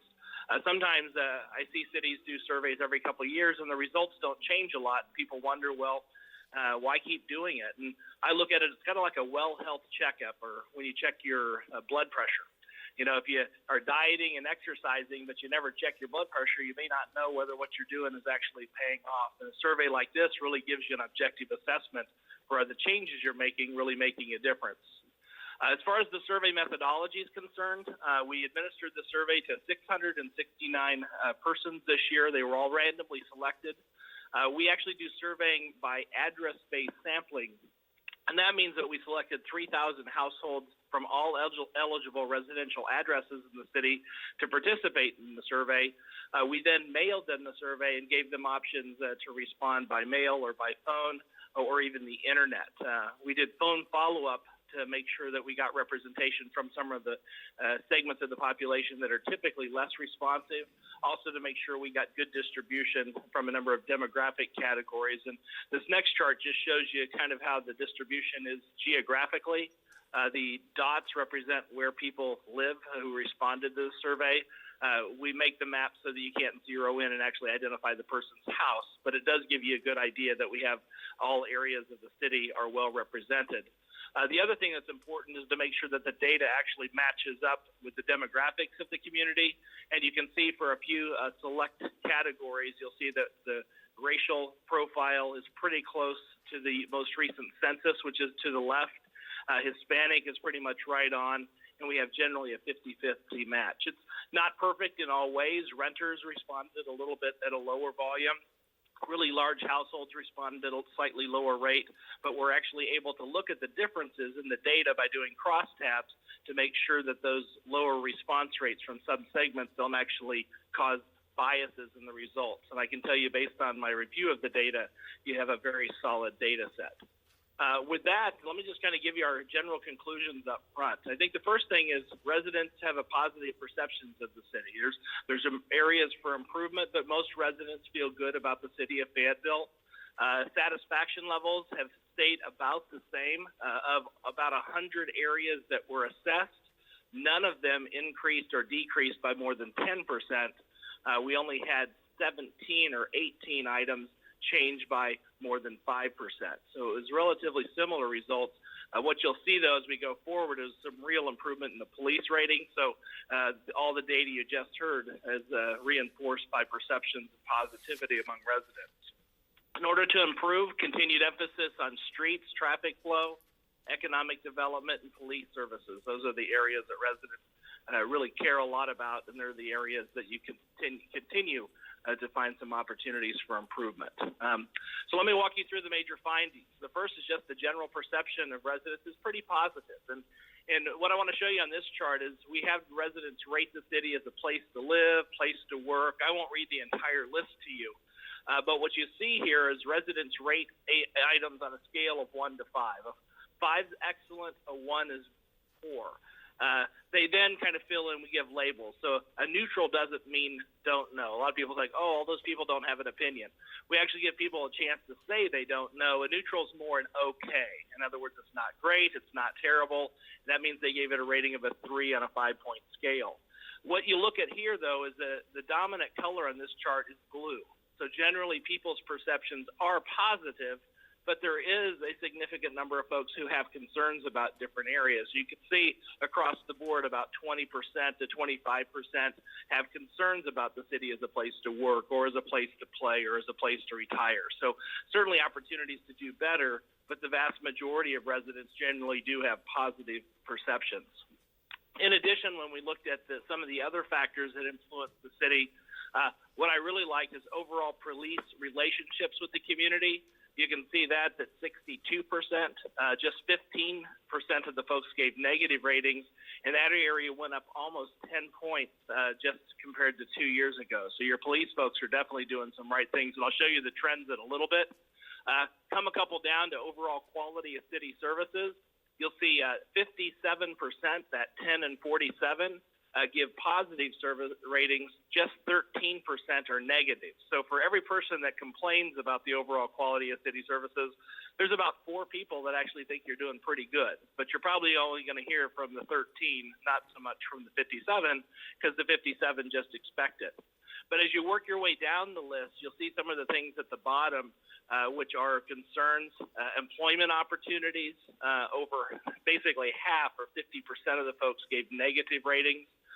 Only about 20% or slightly less than that gave positive ratings. And you can see the strength of the economy. You can see, again, 30% gave negatives to just 34% positive. So while people feel good about some aspects, they're certainly concerned about others. In addition, when we looked at some of the major city services that are provided, you see very positive perceptions of police or fire and rescue, 87%. And you'll notice what's nice about fire protection and rescue services, they have what's called brand equity. And that means that people are giving you the most intense positive rating, or a 5 on a 5-point scale. So there's a lot of positive ratings here, but fire protection and rescue is really the only one that really has that strong brand equity. Police is building it, water and sewer are getting there, but as you work your way down, you'll have more and more that are just around 10% or even lower, giving a 5 on a 5-point scale. So opportunities to do better, but again, the positives tend to outweigh the negatives in most cases, but there are some exceptions. Traffic flow, 4 out of 10 folks gave negative ratings. Maintenance of your streets, you had 33% give negative ratings. Effectiveness of your economic and business development, 30% gave negative ratings. And code enforcement, not quite as much negativity, but you'll see 22% gave negative ratings. So your infrastructure issue, economy, and just appearance and code issues tend to be those areas where people are giving the lowest satisfaction ratings of the survey.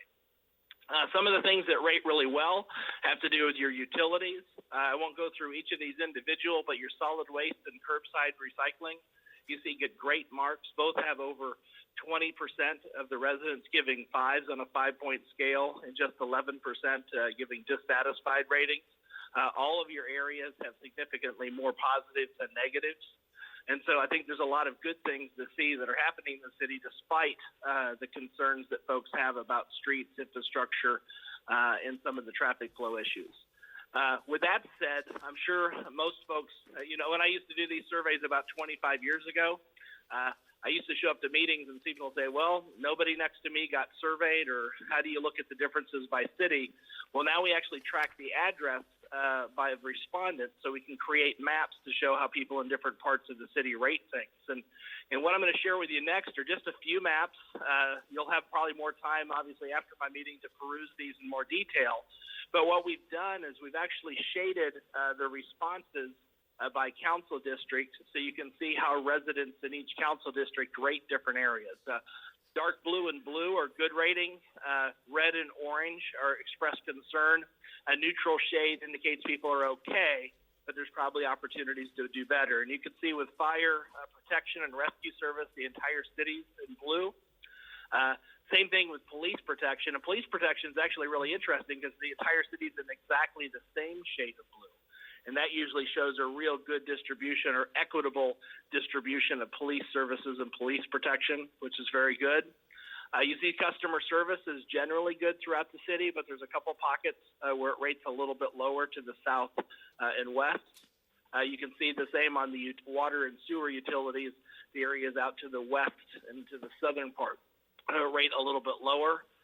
When it comes to parks and recreation facilities and programs, you can see the central area gets lower ratings. When it looks at your public transit, you can see that's kind of mixed, about half and half blue, and your off-white or average or neutral ratings.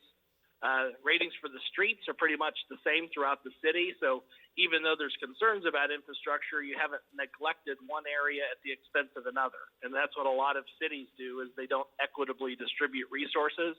And these maps support the idea that you actually have done a decent job. Though there are concerns, the concerns are equal throughout the community. Same thing on code enforcement. And then finally, traffic flow. You see it gets the most negative ratings on the very north and southern ends of the city. With that said, you may wonder, well, what are the highest rated services overall?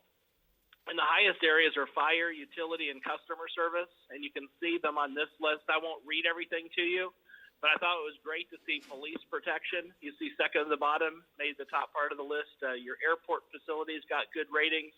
But you can see at the very top your fire protection, solid waste, courtesy of city employees, and a number of attributes that have to do with just getting in touch with people. And I think that's really important when you see the fact that your employees are having a positive impact on residents. That's a really healthy sign. It's communities where residents don't feel the city employees are responsive to them. That's usually when you're going the wrong direction as a city. But the fact that most residents feel good about the service they receive from employees, I think, is very, very positive. In addition, when it comes to areas of concern, you can see transportation, code enforcement, and infrastructure, mainly street-related issues, sort of dominate the item. And again, I won't read everything on here, but you can see traffic flow, biking issues.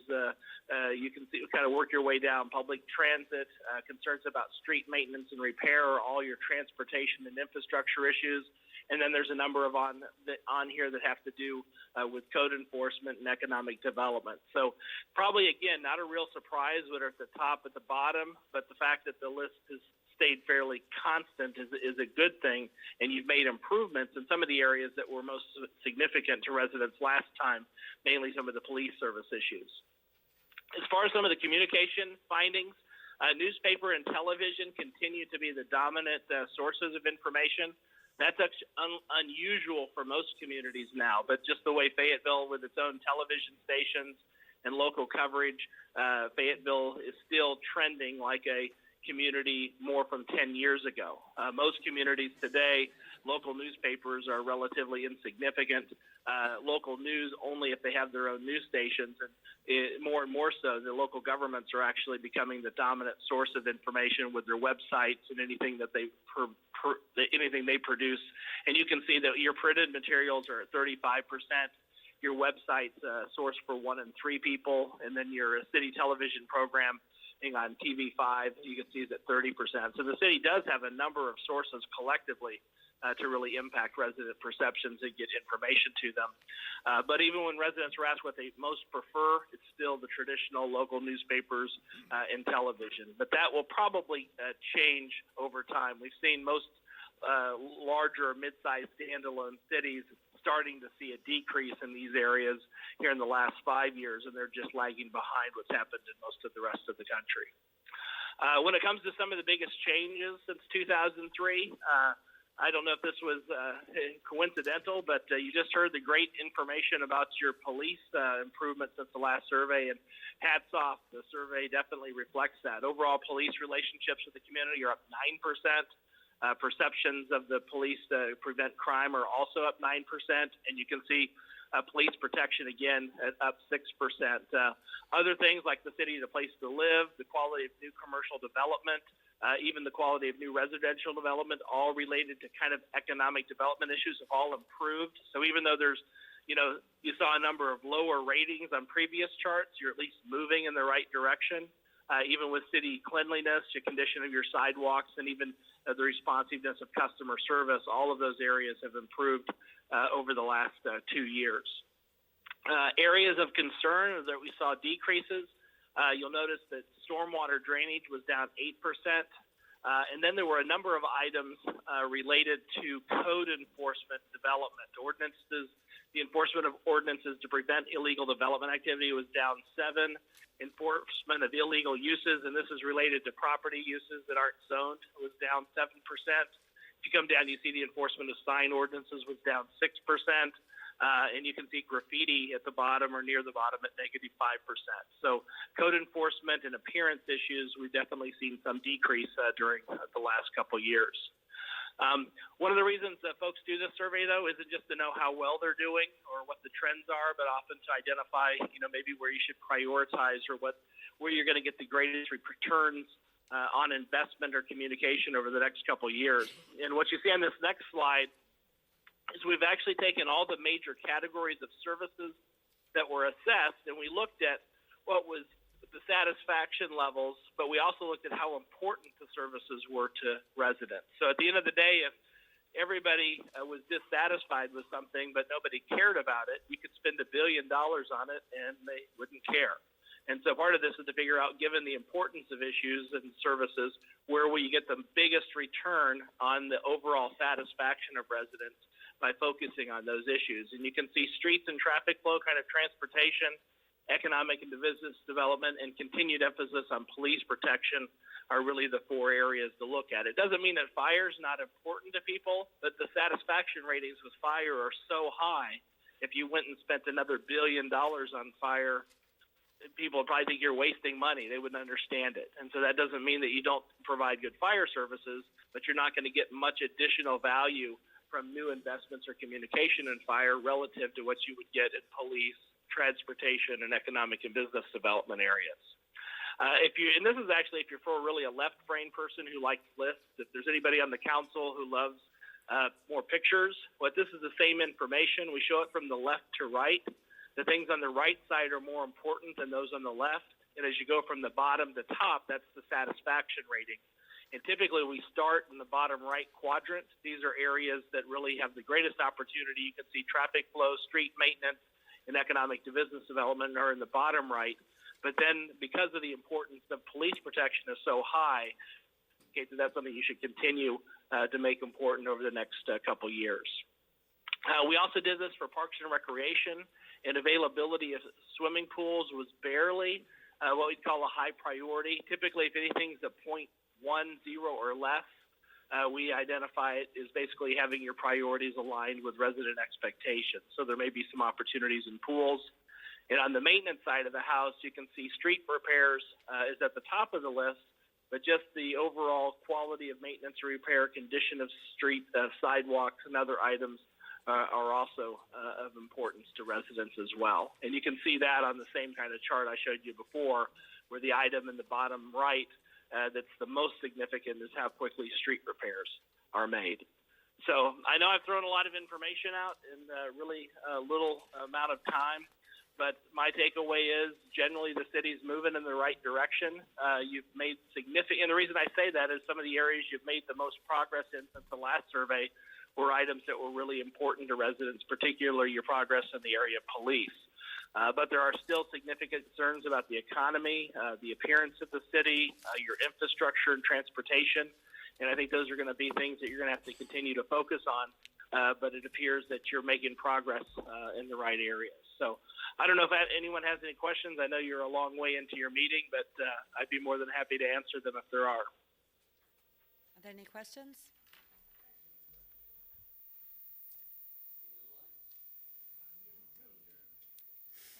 I think he was. I won't take long. And Rebecca, I don't know if this is for you or the consultant. Just a couple quick questions. How did you guys define, I keep seeing economic and business development. How was that defined in the survey? Is that, when we talk about that, is that we're seeing that because of low job opportunity when it was over 50%? So is that how we're categorizing that? Because that's a big word for most people to put into a survey. it is a big word, and we actually added, I'm going to let Chris jump in here, but I think it's important to note that if you are comparing the 2013 survey to this one, we actually added a few questions specifically for economic and business development, because that is a new function within the city's purview.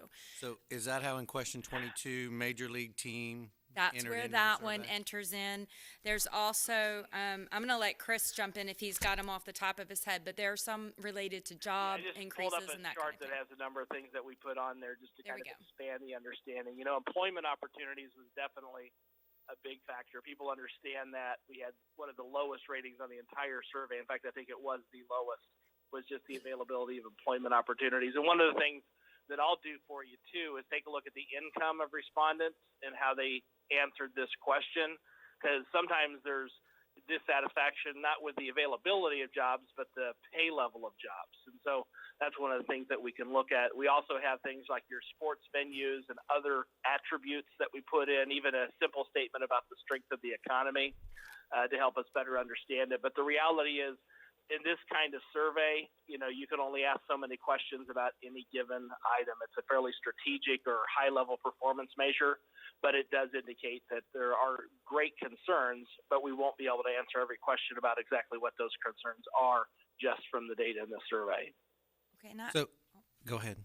I was going to add to his comments. You'll note that in your handouts there are several very informative, detail-driven, data-driven analysis that are cross-tabs. So we looked at demographics and we cross-tabbed them with certain questions and certain service areas because those were pretty. Those are the things that we wanted to take a look at. But I will tell you that if there are certain questions or that you would like to see cross-tabbed with other questions, I believe, Chris, you'll be able to do some of that for us if there were Absolutely, yeah. So we provide a lot of things that we kind of anticipate you'll expect or would like to have, but if we haven't already done it, we'll be happy to provide it. Okay, and then just following up, when you looked at the data set, I look at the demographics, 24%, 33 to 44, 55 plus, 27%. How does that correlate to the city's demographic? And so, because what I'm trying to do is say, is it representative of the city, not just from a, I mean, I saw the statistics of. It's not, there's no sample that's perfect, but it's extremely good. In fact, if you actually look at your age distribution in this sample, it's within a few percentage points of each of the actual age category distributions for the census. Where this survey actually, as I mentioned early on, is probably a little deficient, is we're a little short on renters. But that's one of the reasons we compared renters versus homeowners. Homeowners tend to be a little more responsive to surveys. We also took a look at the differences based on the number of children in households. This has a slightly lower number. We still have over 20%, but it's not as high as I'd like to have seen. But one of my key things is I end up looking at the data to see if there's significant differences. So let's say that one group responded at a higher rate than another. Did it impact the results at all? And what I can tell you fairly conclusively is that's not the case. At the end of the day, the demographics that we have assessed are closely aligned with the overall demographics that the census reports, and those that aren't don't seem to make a big difference in the results. So you'd still get these same results even had those populations responded somewhat differently. And one other question, Chris, the 22% response rate, is that on par with other municipalities our size? Yeah, it's actually probably a little better. The average is probably running around 14 to 15% these days. It's become harder and harder to get feedback from people, and so that's one of the reasons we have to be able to have a mail, online, and phone option, because I'm sure it's probably not this way in Fayetteville, but in most parts of the country, nobody answers their phone anymore. So if you just do a phone-only survey, the only people who answer them are over 65. Tired of campaign people calling. Yeah, so that's why we have multiple methods, and then we do our phone calls to target the groups that are less responsive to do our very best to get as representative a sample as possible, though not perfect. Okay, it just seemed like a low, when we look at 208,000 people, 669 out of a pool of 3,000. So I was just curious how it correlated to other municipalities. It's fine. It always seems that way, but I just always put it back into maybe a more simple example. Suppose you had like a giant checkerboard that had 400 by 400 columns and 400 rows, and you were and everything was black or white, and you're trying to figure out, well, how many squares are black and how many squares are white. You don't have to count them all. In fact, scientifically, if you just randomly pick 400 of those squares, you can be certain within a precision of plus or minus 5% at the 95% confidence level what the distribution of the black and white squares would be. And so the same thing really happens with people. The key thing is we have to figure out, well, how do we identify the squares, or in this case, the houses? And the way we do that is they each have a unique address. And so we're able to randomly pick, in this case, a sample of over 600 households at random to give us a good idea of what the community as a whole thinks. And so we take science with sampling and apply it to attitudinal measurement to Thanks, Chris. give you a pretty good but not perfect assessment. I appreciate it. And the last comment I'll make, Mr. Mayor, apologize, just something that I took away, and just to add to the council to look at, 10% of these people did not have access to internet. So as we look at increasing job opportunities, changing poverty dynamics in our community, we need to look at internet access to this community when 10% of this survey doesn't have access. And if it correlates across the community, that's a lot of our citizens. And I guarantee you, I can point to some of the districts they're probably in. And that's something I think we need to, as we begin this strategic planning, we need to take a look at. Thank you, Councilmember Deviere. Councilmember McDougal.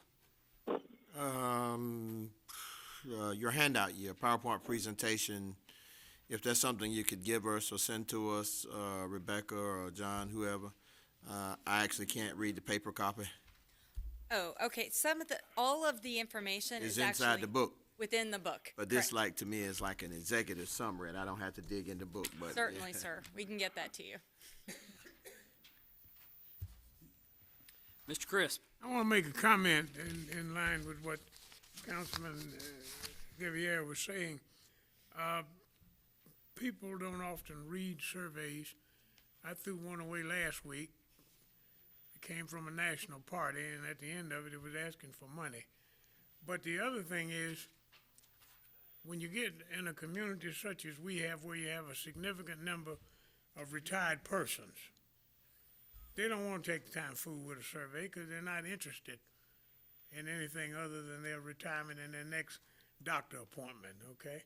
So, and the point I'm making here is, I run into people every day, well, not every day, when I go to community watch meetings, senior citizens, and I say, what's your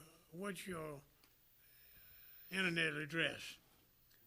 I don't have one. I don't do computers, so. And that's prevalent with a lot of seniors. I think you find the same thing, do you, Councilman McDougal? That a lot of seniors don't fool with the internet and stuff. Right. Thank you. Any other questions? That is all we've got. Thank you very much. Thank you, sir. Thank you, Chris.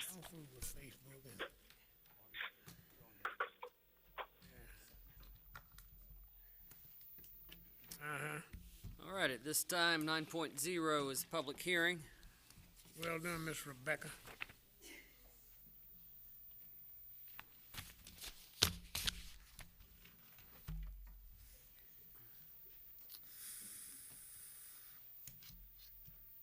Mr. Harmon. Good afternoon, Mr. Mayor and Council. District 2, that's you. Since everyone knows this case fairly well, I'm going to go through it fairly quickly, since it is getting to be a late hour. I'm sure y'all won't mind that. It is a special use permit application, though, so we do need to get anyone who has signed up to speak sworn in before we start. My daughter's over there. Afina. May we have one speaker, Miss Trifina Wiseman? Ms. Wiseman, please come up.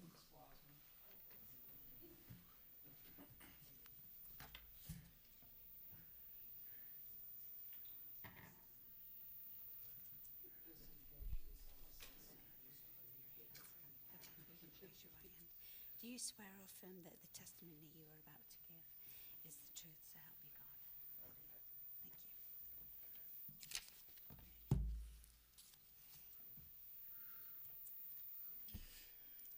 This special use permit is for a crematory. The property in question is located between 653 and 657 Hillsborough Street. Give you an idea of where the property is. We've got the intersection of Cumberland and Hillsborough here. Again, like I said, you're already familiar with the property because we had a rezoning to commercial for this third piece of small property about 2 months ago. Leading up to this process, across the street is the Wiseman's funeral home, and then again they look to do a crematory on this particular property. You've got the church here that's kind of beside and behind the property, and the Wiseman's across the street, and then here to the south side of Edwards Street is a small strip of residential. This kind of just goes through what I just showed you, the existing land uses in that area. This is in the downtown area of our land use plan, which calls for a whole lot of different types of uses. A few photos of the property. There you can see the church that's beside and behind it. This is still part of the church that's behind it. To the right-hand side of the photo is the funeral home that the Wisemans operate. One condition that was recommended by staff and zoning commission was to limit the signage to a monument style and the standard wall signage. This particular, the crematory itself, they won't have customers coming in and out of it. The funeral home is where their business will be going to, so that has their main advertising, so this doesn't need to have a big sign to say it's a crematory across the street. I believe the Wisemans have agreed to that as well. Zoning Commission and staff recommend approval. Again, the land use plan calls for downtown uses. Request supports expansion of existing business. Property has commercial uses and a church on 3 sides. And the street yard buffering required by the UDO will help buffer those residences on the south side of Edwards Street. And then just again, to remind you, in November, if you did rezone one of these 3 properties to commercial, to give them enough property there. 2 were already commercial so that they could do this venture. Any questions of staff before we open your public hearing? Don't see any. All right, we'll open our public hearing. Madam Clerk. Ms. Tryphena Wiseman? Okay.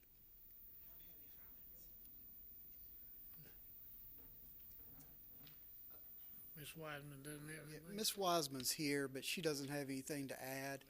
If you have questions for her, she'll be glad to answer them, though. Mayor, we have no further speakers.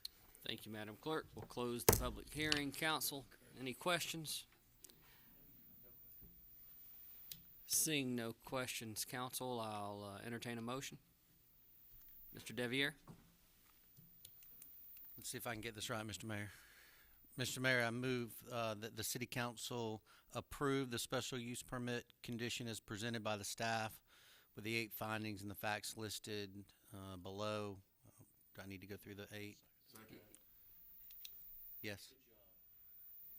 And the SUP is consistent with applicable plans because the city land use plan calls for downtown, and 2, that the uses of this district fall into the category and the proposed SUP is reasonable and in the public's interest because the proposed zoning fits within the character of the area. Second, Mr. Mayor. Already had a couple. Who was that? Larry. Councilmember Wright had already seconded. Thank you, Mr. Art. You can third it. Council, any questions related to the motion? You were such a prick. Thank you. I'll ask for your vote at this time. Madam Clerk, that's unanimous. Now, you heard me tell you I seconded it. Thank you.